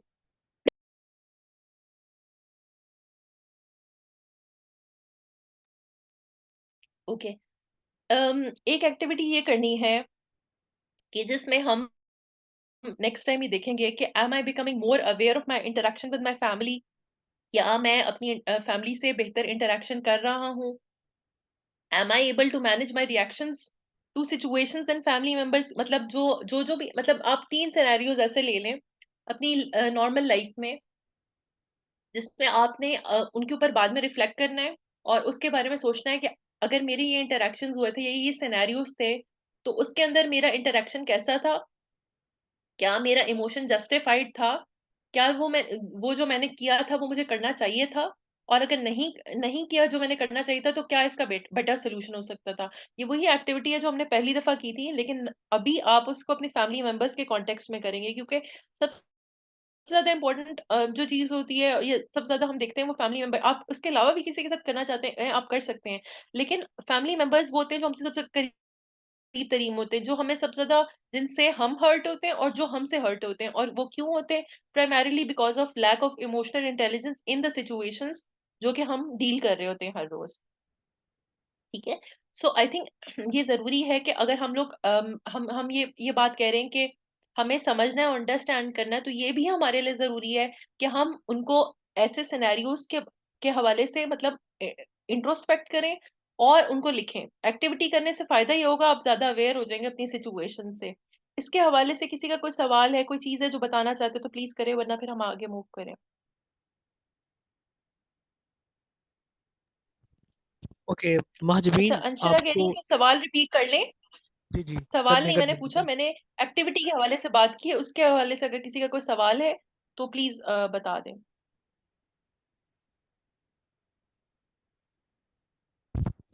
जी महजबीन, आपको रिक्वेस्ट है कि काइंडली बताइए क्वेश्चन एक्टिविटी से रिगार्डिंग। तो सर मैं सबसे पहले तो माजरत चाहती हूँ क्योंकि मैं बच्चों के साथ थी तो किसी ने मेरा ये जो है ना रेज हैंड कर दिया, और दूसरा मैं आप लोगों की बात ही सुन रही थी, लेकिन थोड़ा अगर कोई क्वेश्चन है तो आप रिपीट कर सकते हैं प्लीज, क्योंकि वो शोर मचा रहे थे थोड़ा। मिस सवाल नहीं है महजबीन, सिर्फ मैंने एक्टिविटी दी है कि आपने 3 सिनेरियोज देखने हैं जिसके अंदर आपने अपना इमोशनल रिएक्शन देखना है, और आपने ये देखना है कि क्या वो जस्टिफाइड था या नहीं था, और अगर नहीं था तो क्यों नहीं था, और अगर आप उसके बजाय क्या कर सकती थी कि वो आपका रिएक्शन बेहतर हो जाता। ठीक है, मेरा ख्याल हम आगे चलते हैं। अच्छा देखिए, एक्टिविटी के हवाले से अगर किसी का कोई सवाल है तो आप चैट में भी लिख सकते हैं, ठीक है। अच्छा, जब हम इमोशनल इंटेलिजेंस की बात करते हैं, एक बात हमने जो प्रीवियसली की कि हमारे कल्चरली बहुत सारी चीजें ऐसी हैं जो हमारे यहाँ आती हैं, ठीक है। तो आप देखते हैं हमारे यहाँ ये बात कही जाती है कि ये अच्छा बच्चा है, ठीक है। अम, या अगर शादियों के हवाले से कहा जाता है तो एक अच्छा रिश्ता किसी को कंसिडर किया जाता है, वो अच्छा कमाता है, अच्छा खाता है, अच्छी डिग्री है, अच्छी जॉब है, ठीक है। इसमें कहीं भी आप बताएं, इसमें से कोई भी पैरामीटर ऐसा है जो इमोशनल इंटेलिजेंस चेक कर रहा है किसी की, कि वो बंदा रहने के लिए ठीक है साथ या नहीं, या उसके साथ गुजारा किया जा सकता है कि नहीं। इन सारी चीजों के बावजूद हो सकता है कि वो ऐसा इंसान हो जो बहुत गुस्से वाला हो, या जिसकी डीलिंग जो है वो ठीक ना हो। तो मेरा ख्याल है कि जब भी हम कोई ऐसी चीज कंसिडर कर रहे हो, या कोई ऐसी चीज देख रहे हो, फ्रेंड्स बनाने, रिश्ते बनाने, या कुछ भी कोई भी इंटरेक्शन करना है, तो ये चीज जरूर देखें कि इमोशनल इंटेलिजेंस कहाँ आती है, क्योंकि अल्टीमेटली शादी के बाद तो सबसे ज्यादा मैटर इमोशनल इंटेलिजेंस ही करती है। आप वही जो बात मैंने पहले की कि आपने किसी की डिग्री से या किसी की स्मार्टनेस से कितना ही फायदा उठा लेना है, असल चीज तो वो डीलिंग है जो आपके दरमियान होती है। तो आई थिंक इम्पोर्टेंट चीज है कि हम, एक तो चले हमने खुद सीख लिया कि इमोशनल इंटेलिजेंस इंपॉर्टेंट है, हम प्रायोरिटाइज करें हमारे एज एन इंडिविजुअल और एज अ मास्टर, हम प्रायोरिटाइज करें कि अगर अपनी बच्ची के लिए हम कोई रिश्ता देख रहे हैं तो हम ये देखें कि अगला बंदा जो है वो इमोशनली इंटेलिजेंट है, चीजों को हैंडल कर सकता है, या अपने बच्चों को अगर कुछ सिखा रहे हैं तो सिर्फ ये नहीं सिखाना कि बेटा फर्स्ट आना है और बस दैट्स इट, या अच्छी नौकरी करनी है, अच्छी डिग्री करनी है। इसके अलावा भी बहुत सारी चीजें सिखाने की, और इमोशनल इंटेलिजेंस जो है that's like one of the top ones, right. और बहुत सारी हमारे यहाँ ऐसी भी चीज होती है जिससे जिसको हम शायद कंसिडर खुद ही कर लेते हैं कि अच्छा कोई बात नहीं, मर्द तो होते ही गुस्से वाले हैं, मतलब हु सेज मर्द गुस्से वाले होते हैं, या ये कहाँ लिखा हुआ है, या ये क्या हम अल्लाह ताला ने हुक्म दिया कि नहीं मर्द तो गुस्से वाले होते हैं, you have to deal with it और deal with whatsoever is coming in your way. तो इसलिए कुछ कुछ कुछ स्टीरियोटाइप्स हैं जो भी हमें ब्रेक करनी होंगी कि नहीं ऐसा कुछ भी नहीं है, चाहे वो मर्द हो चाहे औरत हो, अल्लाह ताला ने एक बराबर ही उन्हें रखा है। और हाँ ठीक है, इमोशनली औरतें शायद जो है वो थोड़ी ज्यादा वल्नरेबल होती है, लेकिन ऐसा नहीं है कि मर्दों के इमोशंस नहीं होते। मैं बीइंग अ साइकाइट्रिस्ट बहुत सारे अपने पेशेंट्स को देखती हूँ, तो बहुत सारे मर्द आके हमें बताते हैं कि हम रो नहीं सकते क्योंकि लोग हमें कहते हैं मर्द तो रोते नहीं है, सॉरी। तो मैं उन्हें ये कहती हूँ कि अगर मर्दों को रोना अलाउड ना होता तो अल्लाह ताला ने मर्दों को आंसू क्यों दिए होते, ठीक है। तो इट्स इक्वल, उनको भी इंसान समझे। और ये वाली जो हम स्टीरियोटाइप्स है ना, थोड़ा सा इनसे इनको ब्रेक करने की जरूरत।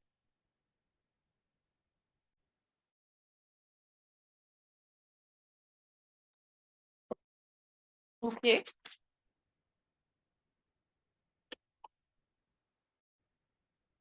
यहाँ किसी का कोई सवाल, कोई चीजें जो I think I can see some hands जी। रेज्ड है। मोहम्मद मोहम्मद हुदा, आपको अनम्यूट की रिक्वेस्ट आएगी, एक्सेप्ट करके सवाल पूछिएगा अगर है तो। जी अस्सलाम वालेकुम। वालेकुम अस्सलाम। वालेकुम अस्सलाम।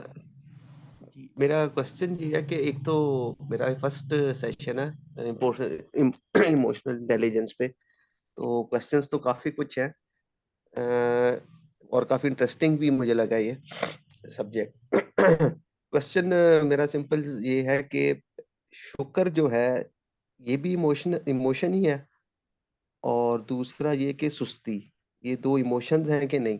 और अगर ये इमोशंस हैं तो शुक्र हम कि इमोशन कैसे अपने ऊपर तारी कर सकते हैं, जिस तरह हम हमें खा के खुशी मिलती है या कोई ऐसा हादसा हो जाए तो हम उदास हो जाते हैं, तो खुशी की इमोशंस को हम कैसे हासिल कर सकते हैं? और सुस्ती को अगर हमने यानी कि ओवरकम करना, सॉरी इसको सुस्ती को अगर ओवरराइड करना है तो वो कैसे करेंगे? Thank you. जी मोहम्मद, अच्छा देखिए, ऐसा है कि जो शुक्र है या जो प्रोक्रेस्टिनेशन है, सुस्ती है, ये दोनों इमोशंस नहीं है पर से, ये दोनों रवैये हैं, ये दोनों बिहेवियर्स हैं। और अगर आप इवन इसको भी डायसेक्ट करें ना, जब आपने कहा कि कैसे इसको ठीक किया जा सकता है, जैसे फॉर एग्जांपल सुस्ती को, तो सुस्ती को आप डायसेक्ट करने के लिए हर चीज, हर बिहेवियर जो होता है उसके पीछे कोई एक स्पेसिफिक फीलिंग होती है, या एक से ज्यादा फीलिंग्स हो सकती हैं, कुछ स्पेसिफिक सोच होती है, और एक स्पेसिफिक पर्सनालिटी होती है। तो आपको ये देखना पड़ेगा कि उस सुस्ती के पीछे क्या कॉज होती है।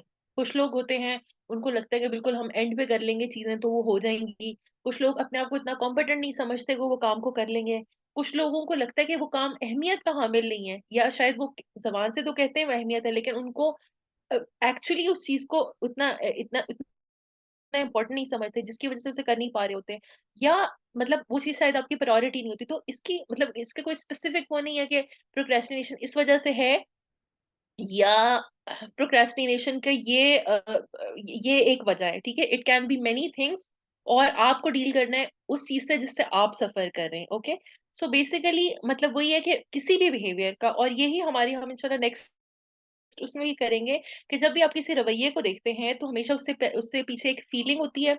कोई भी थॉट होगी, कोई भी फीलिंग होगी, और उसके बाद वो बिहेवियर होगा।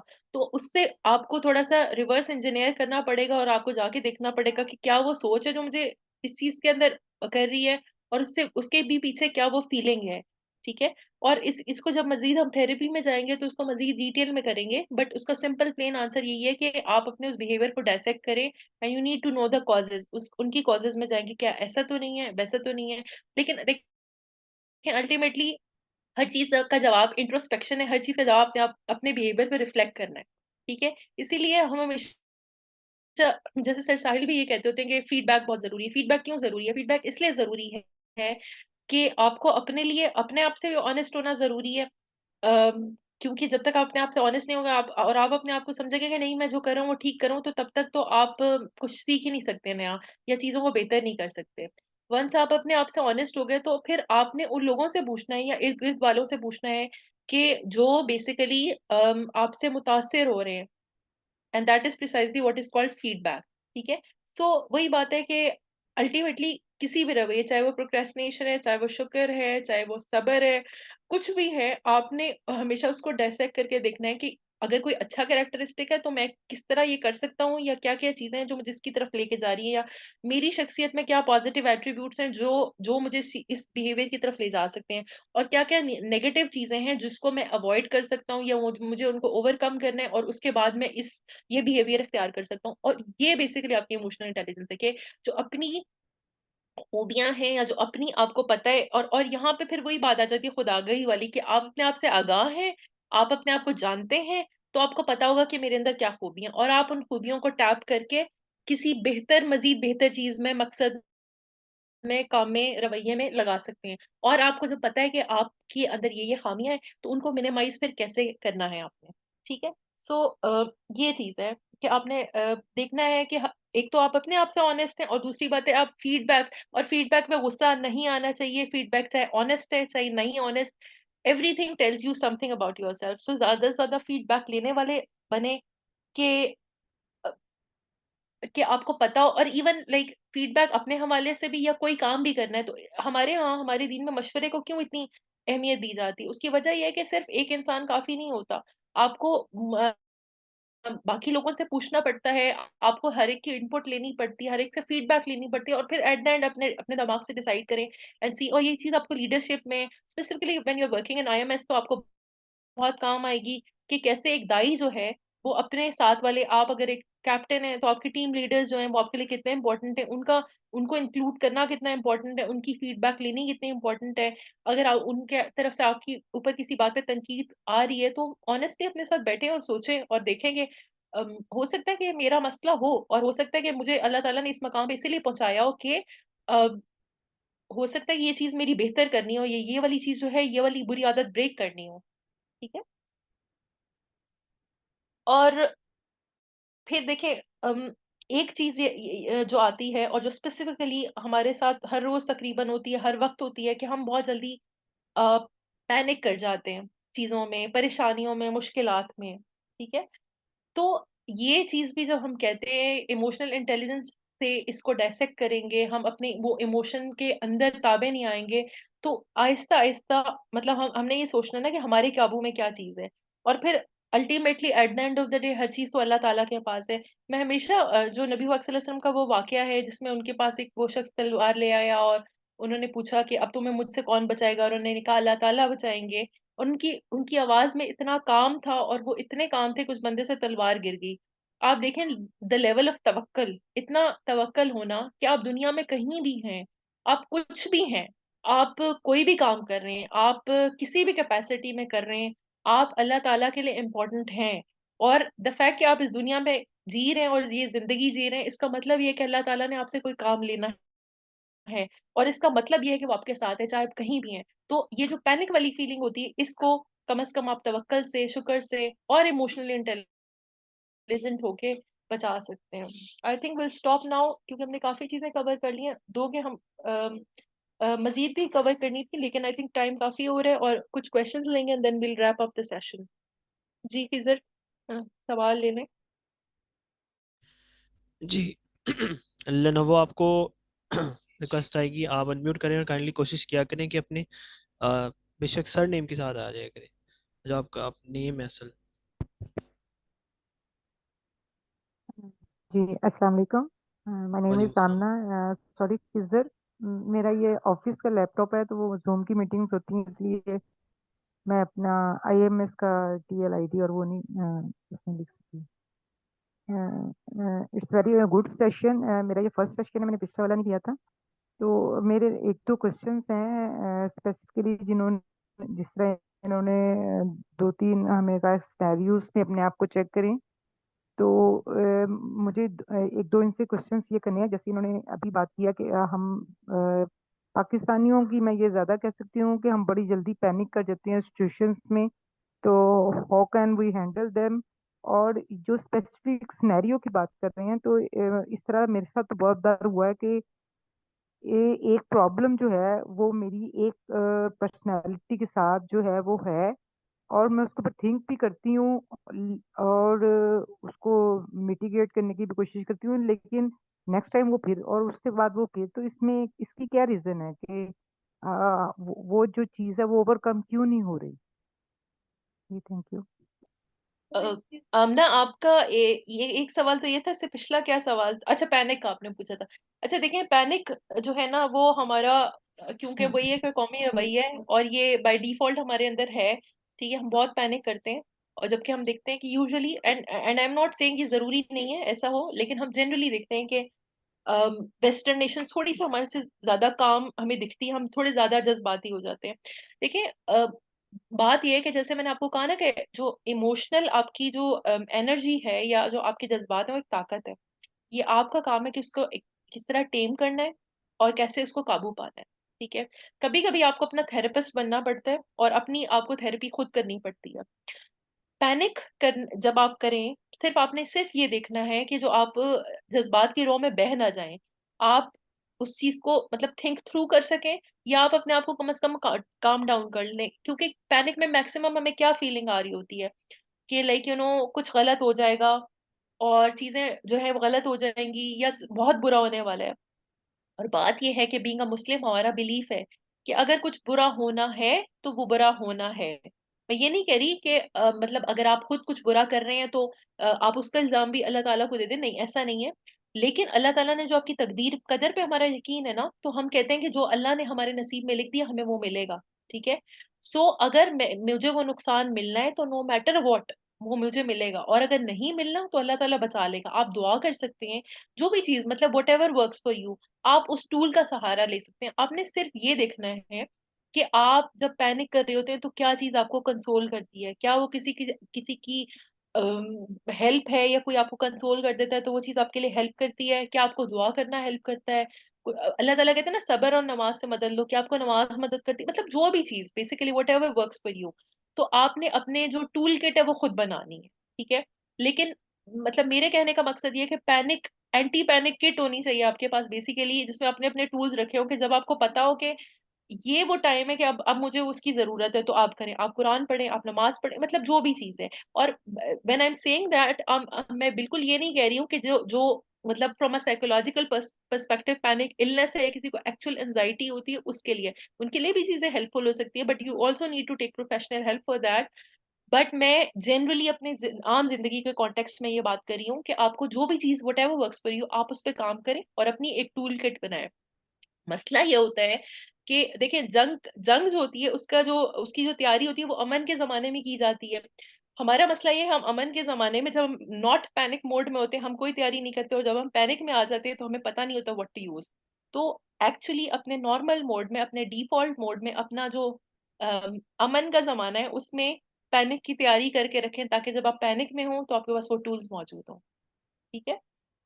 दूसरा सवाल आपने आई थिंक पूछा था, सॉरी मैं भूल गई हूँ, दोबारा पूछ लें आमना आप। जी जी, मैं थैंक यू फरहाना, जबरदस्त आंसर है आपका।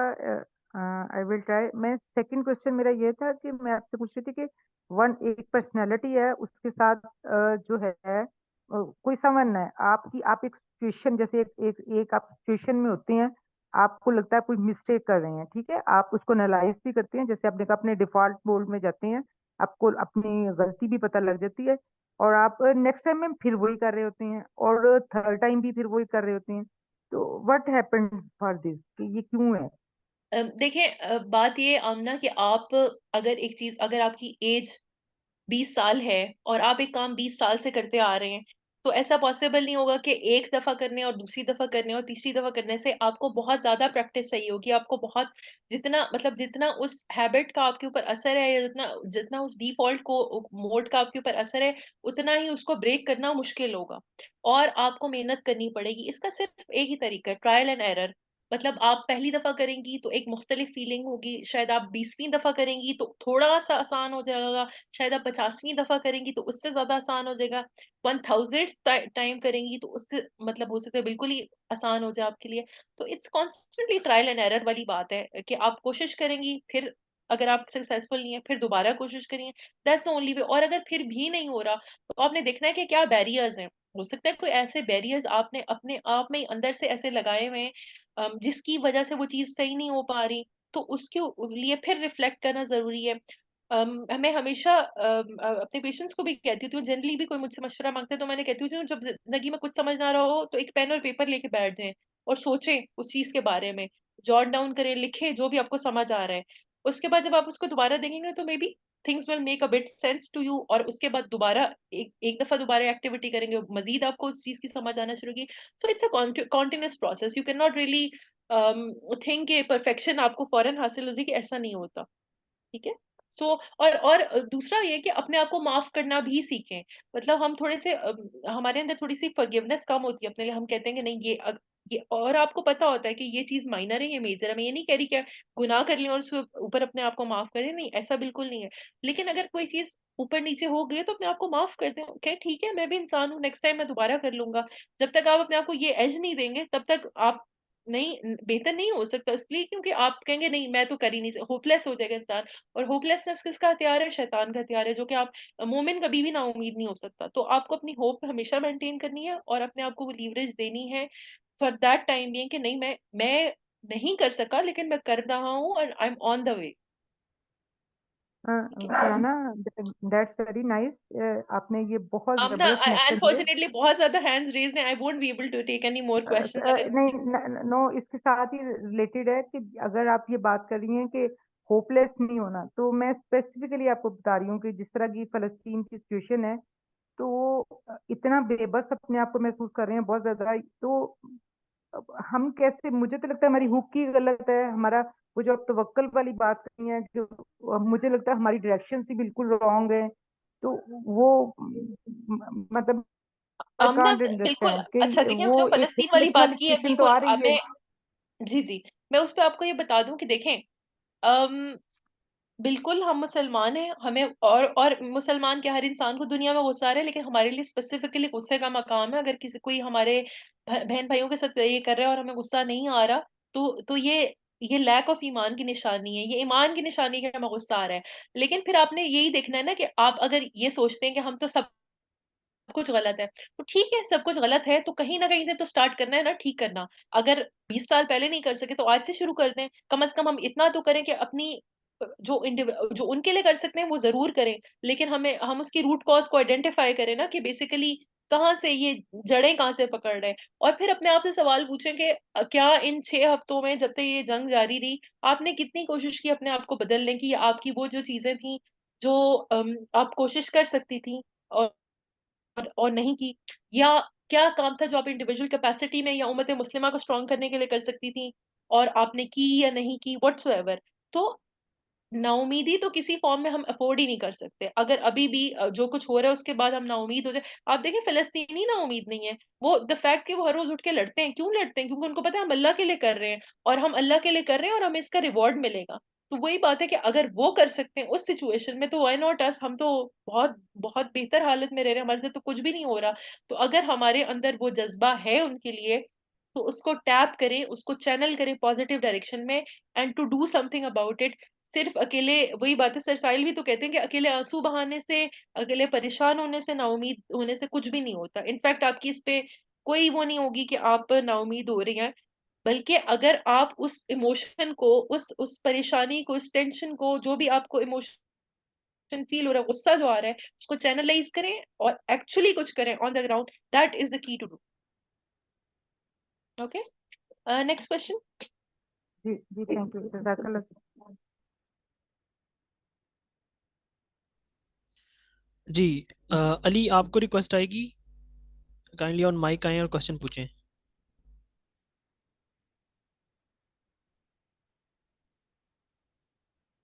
अस्सलाम वालेकुम एवरीवन। वालेकुम अस्सलाम। आवाज़ आ रही है मेरी? जी जी, आ रही है। हाँ, सवाल तो बहुत सारे, मेरा पहला सेशन ये इमोशनल इंटेलिजेंस का, लेकिन मैं एक दो सवाल करूँगा बस। मैम, कभी कभी ऐसा होता है ना कि हम अपने सामने एक छोटा सी, किसी की भी छोटी सी तकलीफ देखते हैं ना, तो हमसे रोना रोका नहीं जाता और हम बहुत ज़्यादा रोते हैं। और कभी कभी हमारे साथ हमारे सामने एक बहुत बड़ा एक्सीडेंट होता है, एक बहुत बड़ा हादसा होता है किसी के साथ भी, तो हम एक आंसू भी नहीं आता और दिल में कोई फीलिंग भी नहीं आती कि कोई किसी के साथ ये कोई तकलीफ हो रही है। और कभी एक छोटी सी तकलीफ हमें बहुत बड़ी लगती है किसी और की भी, और हम बहुत रोते हैं।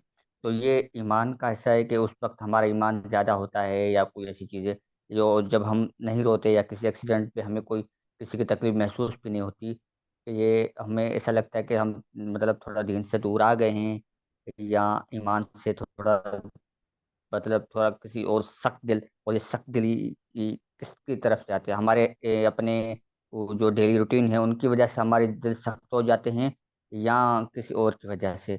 और मैं एक छोटी सी बात, और मैं जब मतलब मैं बाहर होता हूँ ना, घर से दूर ड्यूटी पे होता हूँ, 2-3 महीने बाद घर जाता हूँ, जब मैं यहाँ पे होता हूँ तो मैं अपने घर लिए, घर के एक एक फर्द के लिए बहुत ज़्यादा सोचता हूँ कि मैं उसके साथ भी नहीं बैठा, उसके साथ ये भी बातें नहीं की, और अभी घर जाऊंगा उनके साथ मैं ऐसे बैठूंगा, उनके साथ अब्बू के साथ, भाइयों के साथ, बहनों के साथ। और जब मैं वहाँ जाता हूँ तो मेरी वो फीलिंग नहीं होती जो मैं दूर रह के मैं फील करता रहता हूँ। तो इनका इमोशनल इंटेलिजेंस के साथ कैसे ताल्लुक है? अच्छा देखिए, एक बात तो ये कि अली आपने जो कहा, एक कॉन्शियस होना अपने इमोशंस का, जो दूसरा सवाल है ना आपका, ये बहुत जरूरी है। अगर आप दूर बैठे हुए होते हैं और आपको होता है कि मैं जाऊं और अपने घर वालों के साथ बैठूं, ठीक है, और वहां जाके, क्योंकि वही बात है ना कि जो चीज आपके पास अवेलेबल है, या जो आपको पता है कि ये तो उसमें मतलब करीब में ही है, इर्द गिर्द ही है, आपको शायद उस चीज की इतनी कदर नहीं होती, और जब दूर होते हैं तो कदर होती है उस चीज की। तो मेरा ख्याल है कि ये एक वही है कि ऑटो पायलट पे रहने के बजाय कॉन्शियस हो जाए अपने इमोशन से, और अपनी इमोशन अगर आपको ये फील होता है जब आप दूर होते हैं, तो कोशिश करें कि जब आप जाके बैठें और इसके लिए कॉन्शियस अपनी अपनी एफर्ट करें। और एक दफा करेंगे, दूसरी दफा करेंगे, हो सकता है आपको लगे कि मतलब मुझे अपने ऊपर जबरदस्ती करनी पड़ी है, हो सकता है तीसरी दफा आप उसे एंजॉय करें, घर वालों के साथ बैठना, बात करना, वो सब चीजें एंजॉय करना। तो मैं ये नहीं आपको बता सकती हूँ, क्योंकि जाहिर सी बात है मुझे आपकी पूरी सिचुएशन नहीं पता कि ऐसा क्यों होता है, उसके पीछे बहुत सारी वजूहात हो सकती हैं। लेकिन ये कि इसको काबू जरूर पाया जा सकता है, कोशिश करें। शुरू में मुश्किल होती है, दवाई खाना मुश्किल होता है, लेकिन जब आपको आदत हो जाती है और आपको चीजें बेहतर लगना शुरू हो जाती हैं, तो फिर आप कहते हो कि हाँ नहीं, ये मेरे लिए जरूरी है। तो इसी तरह जैसे मुश्किल लगता है, दवाई खाना मुश्किल लगता है, इसी तरह इसको भी दवाई समझ लें और कोशिश करें। एक दफा नहीं होगा, दूसरी दफा नहीं होगा, 10वीं दफा चीजें बेहतर हो जाए। और अगर ये वाली टेक्निक नहीं काम करती तो कोई और टेक्निक अपनाए। लेकिन देखिए, सबसे पहली चीज होती है कॉन्शियस होना। अगर आपको पता है ना ये चीज के ये मेरे साथ हो रहा है, तो इसकी वजूहात निकालें, क्यों हो रहा है, क्या वजह होती है, क्या मैं इनको फॉर ग्रांटेड ले रहा हूँ, क्या मैं और चीजों को अहमियत, मतलब वो जो भी आपकी चीज आपके सिनेरियो में चीजें काम करती हैं, ठीक है, तो उसके ऊपर थोड़ा सोचें और उसकी वजूहात निकालें और कोशिश करें, थोड़ी सी अपने आप को थोड़ा सा डालना पड़ेगा आपको सिचुएशन में। और फिर हो सकता है कि आहिस्ता आहिस्ता विद प्रैक्टिस चीजें बेहतर हो जाए। जहां तक दूसरी बात का ताल्लुक है, देखिए ईमान की निशानी भी हो सकती है और नहीं भी, हम इस तरह कमेंट नहीं कर सकते। अल्लाह ताला जनरली कहते हैं कि जो मोमिन होता है वो दूसरे की तकलीफ पे तड़पता है, वो परेशान होता है और वो कोशिश करता है, मतलब इन एन वही बात है, इमोशनली इंटेलिजेंट वे। ठीक है, अब इस चीज का क्या हम हैबिचुअल हो जाते हैं, क्या हमें देख देख के फर्क नहीं पड़ता? बहुत हद तक पॉसिबिलिटी है कि ऐसा हो जाए। बहुत तक हद तक पॉसिबिलिटी ये है कि शायद हमें वो चीज़ इतनी इम्पोर्टेंट नहीं लग रही होती, हमारी हमारे ज़हन पे उस वक़्त कुछ और चीज़ें होती हैं। जैसे हम 6 हफ्ते से मुस्तकिल वीडियोज़ देख रहे हैं, पहले दिन जो है मुझे याद है लोगों का बहुत डिफरेंट रिएक्शन था, और बाय द टाइम कि हम इस टाइम तक पहुँचे हैं, कुछ लोगों को मतलब उन्होंने फ़लस्तीन के बारे में पोस्ट करना बंद कर दिया। उन्होंने कहा ये तो हैबिचुअल चीज़ हो गई, ये तो रूटीन हो गया, वही हो रहा है जो कश्मीर में हो रहा होता है या कहीं और हो रहा है, और and they are so okay with their lives. वो अपने नॉर्मल रूटीन में चले गए। क्यों? क्योंकि ये तो हो रहा है, तो हम क्या कर सकते हैं, या हमारे लिए हमारी ज़िंदगी ज़्यादा इम्पोर्टेंट है। तो इसका मतलब है कि बेसिकली वही बात है, एम्पैथी की कमी है ना, कि आप एम्पैथाइज़ नहीं कर सकते, आप अपने आप को उन लोगों के शूज़ में नहीं रख के सोच रहे, या आपके लिए शायद वो चीज़ इतनी अहमियत नहीं, क्योंकि आप यहाँ पे अपनी ज़िंदगी सुकून से गुज़ार रहे हैं, लेकिन वो लोग अपनी तड़प में हैं, अपनी परेशानी में, अपनी टेंशन में हैं, ठीक है? इसी तरह जैसे आपने कहा, तो हो सकता है कि कि कोई एक्सीडेंट हुआ है, कोई हादसा देखा, तो हो सकता है वो लोग तड़प रहे हों, लेकिन आपको आपको वो चीज़ इतनी फ़ील ना हो रही हो। शायद आप किसी और माइंड स्पेस में, हेड स्पेस में, शायद आप कुछ और सोच रहे हैं, शायद आपके लिए उस वक़्त कोई चीज़ ज़्यादा इम्पोर्टेंट है। लेकिन हम किसी के ईमान पे कमेंट नहीं कर सकते, क्योंकि ये बहुत एक इंडिविजुअल चीज़ है कि इसमें मतलब बहुत सारे फैक्टर्स हैं ना, कि कोई एक चीज़ नहीं है, बहुत सारी चीज़ें हैं। I hope that makes sense. और 2 आखिरी सवाल लेंगे हम फिज़र, क्योंकि टाइम बहुत हो गया है, पौने 2 घंटे हो गए हमारे। Okay, yes, okay. Humaira Kishwar, आपको अनम्यूट की रिक्वेस्ट है कि काइंडली अनम्यूट करें।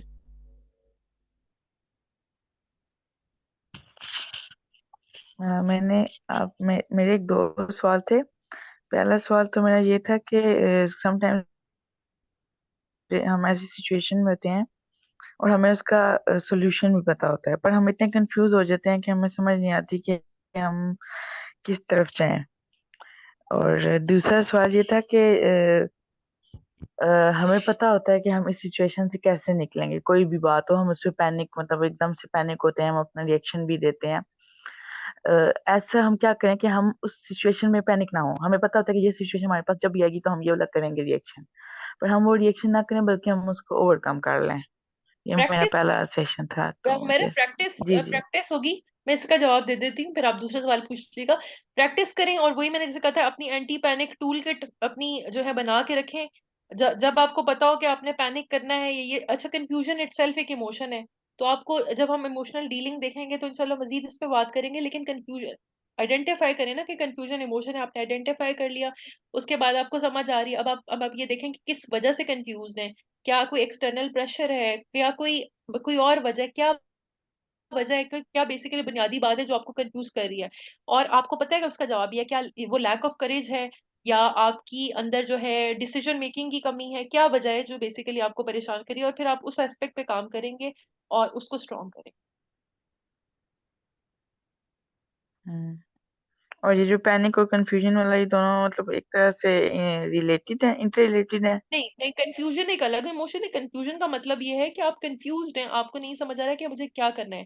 और पैनिक ये सिचुएशन होती है जब जैसे अलार्म बजना शुरू हो जाता है, वैसी फीलिंग है कुछ हो जाएगा या कुछ होने वाला है, या ये वाली जो चीजें होती हैं कि लाइक आपको लग रहा है कि चीजें मेरे काबू से बाहर जा रही है, पैनिक वो चीज कहलाती है। हाँ, मतलब ऐसा होता है कि जब हम उस सिचुएशन में होते हैं तो हम अपना रिएक्शन दे देंगे, ठीक है, हमें पता है कि भाई हमें इस पे ऐसा नहीं करना, पर फिर भी हम वो वाला रिएक्शन दे के फिर हमें समझ आती है कि नहीं, ऐसा तो नहीं करना चाहिए था। हम उसी वक्त अपना ना वो क्या कहते हैं, उसको सेल्फ एनालिसिस करते हैं। और ये हम बार बार करते हैं, ठीक है, वो हम प्रैक्टिस से ठीक करेंगे, पर समटाइम्स हम ऐसे सिचुएशन में होते हैं कि वो हमसे वो प्रैक्टिस भी नहीं होती। इसके लिए भी हमें अपनी किट साथ रखनी है, पहले से सोचना है। देखिए वही बात है, आप फर्स्ट थिंग्स फर्स्ट, सबसे पहले आपने देखना है कि आप जिंदगी ऑटो पायलट पे गुजारी है, कॉन्शियस हैं। सबसे पहले आपने कॉन्शियस होना है। जब आप कॉन्शियस हो गई तो आपको पता है कि ये चीज हो रही है। अब आपने अगला स्टेप ये करना है कि आपने देखना है कि अगर मैं ये काम नहीं कर पा रही तो क्यों नहीं कर पा रही।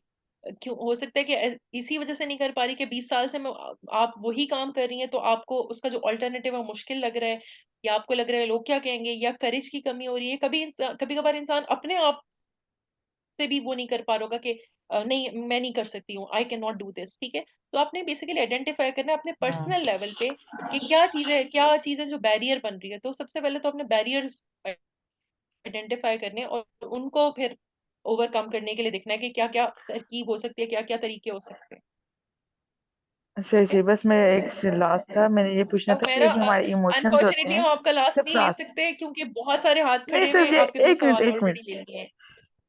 जस्ट नहीं हुमेरा नहीं जस्ट करेंगे। मैं ये नेक्स्ट पूछना मेरा था कि जब हमें, अच्छा फीडबैक फॉर्म में डाल दे मेरा हाँ लास्ट फीडबैक क्वेश्चन में अपना फीडबैक फॉर्म में डाल। Last question.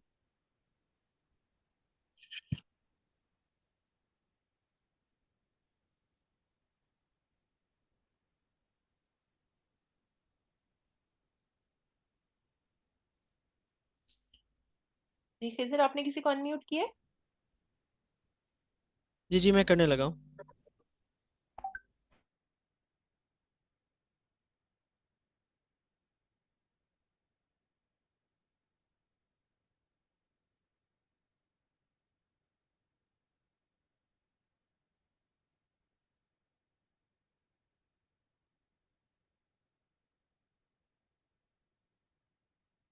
एक सवाल बीच में मुझे नेहा का नजर आया है कि is there any limit to it being perfectly handling the situation. नहीं नेहा, जरूरी नहीं है कि हम हर वक्त परफेक्टली हैंडल करें, बट अल्टीमेट गोल हमारा परफेक्शन है कि हम मैक्सिमम कोशिश कर सकें। तो बस हम बेहतर से बेहतर होने की कोशिश करेंगे कि हमारी जो ट्रांजैक्शन है या हर जो हमारी इंटरेक्शन है लोगों से वो पिछले से बेहतर हो। और मैंने आपको जैसे कहा ना कि हो सकता है नहीं भी बेहतर हो सकता है चीजें खराब भी हो रही हो, बट आपने फिर से कोशिश करनी कि नहीं, दोबारा से खड़े हो जाएं, उसी डायरेक्शन में मूव करना शुरू हो जाएं, क्योंकि बेसिकली वही प्रोग्रेस की निशानी है।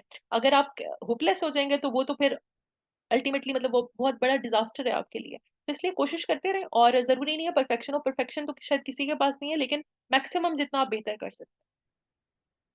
जी last question.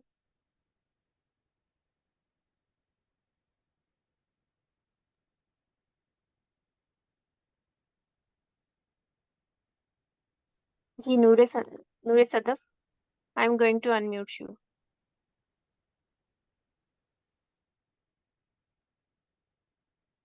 Noore Sadaf.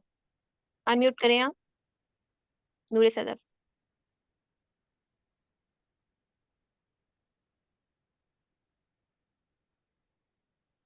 Ask your question.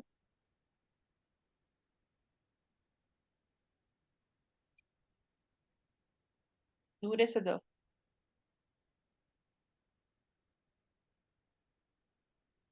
आवाज नहीं आ रही।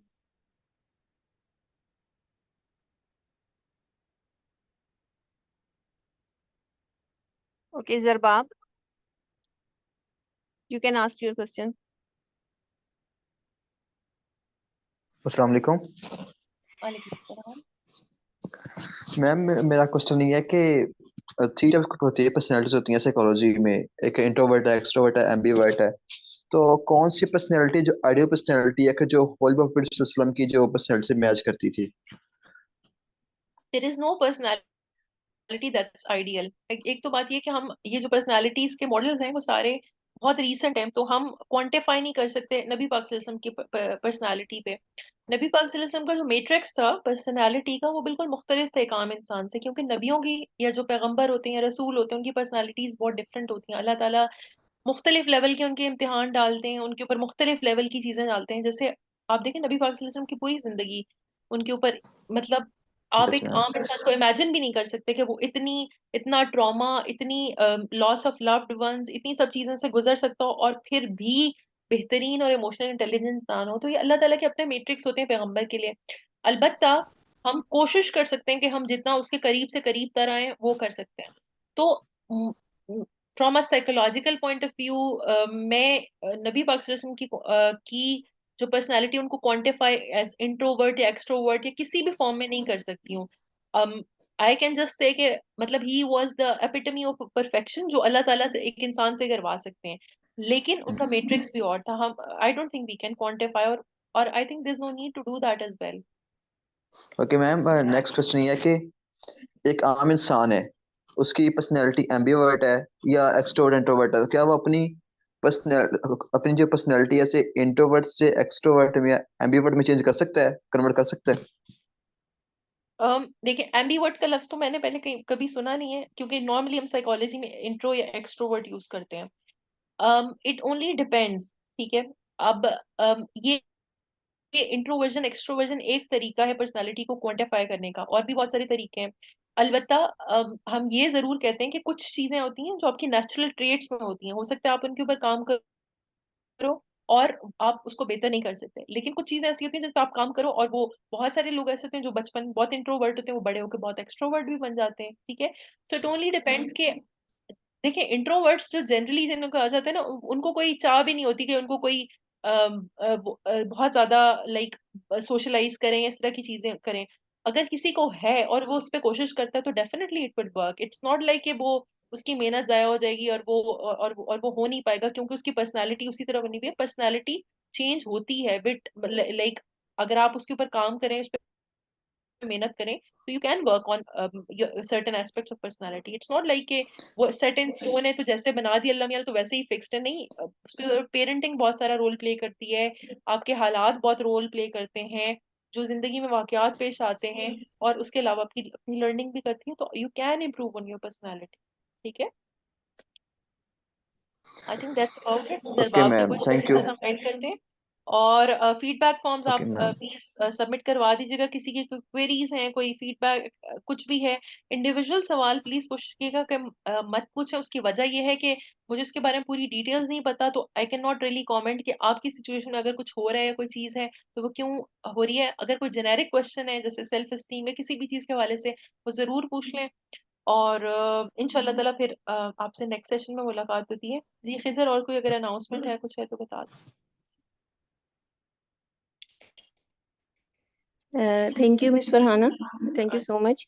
आप लोगों से पार्टिसिपेंट से ये रिक्वेस्ट है कि आप अपने जो रिमेनिंग क्वेश्चंस हैं वो फीडबैक फॉर्म में शेयर कर दें, और थैंक यू फॉर पार्टिसिपेटिंग। जज़ाकल्लाह खैर। ओके, अस्सलाम वालेकुम व रहमतुल्लाहि व बरकातहू।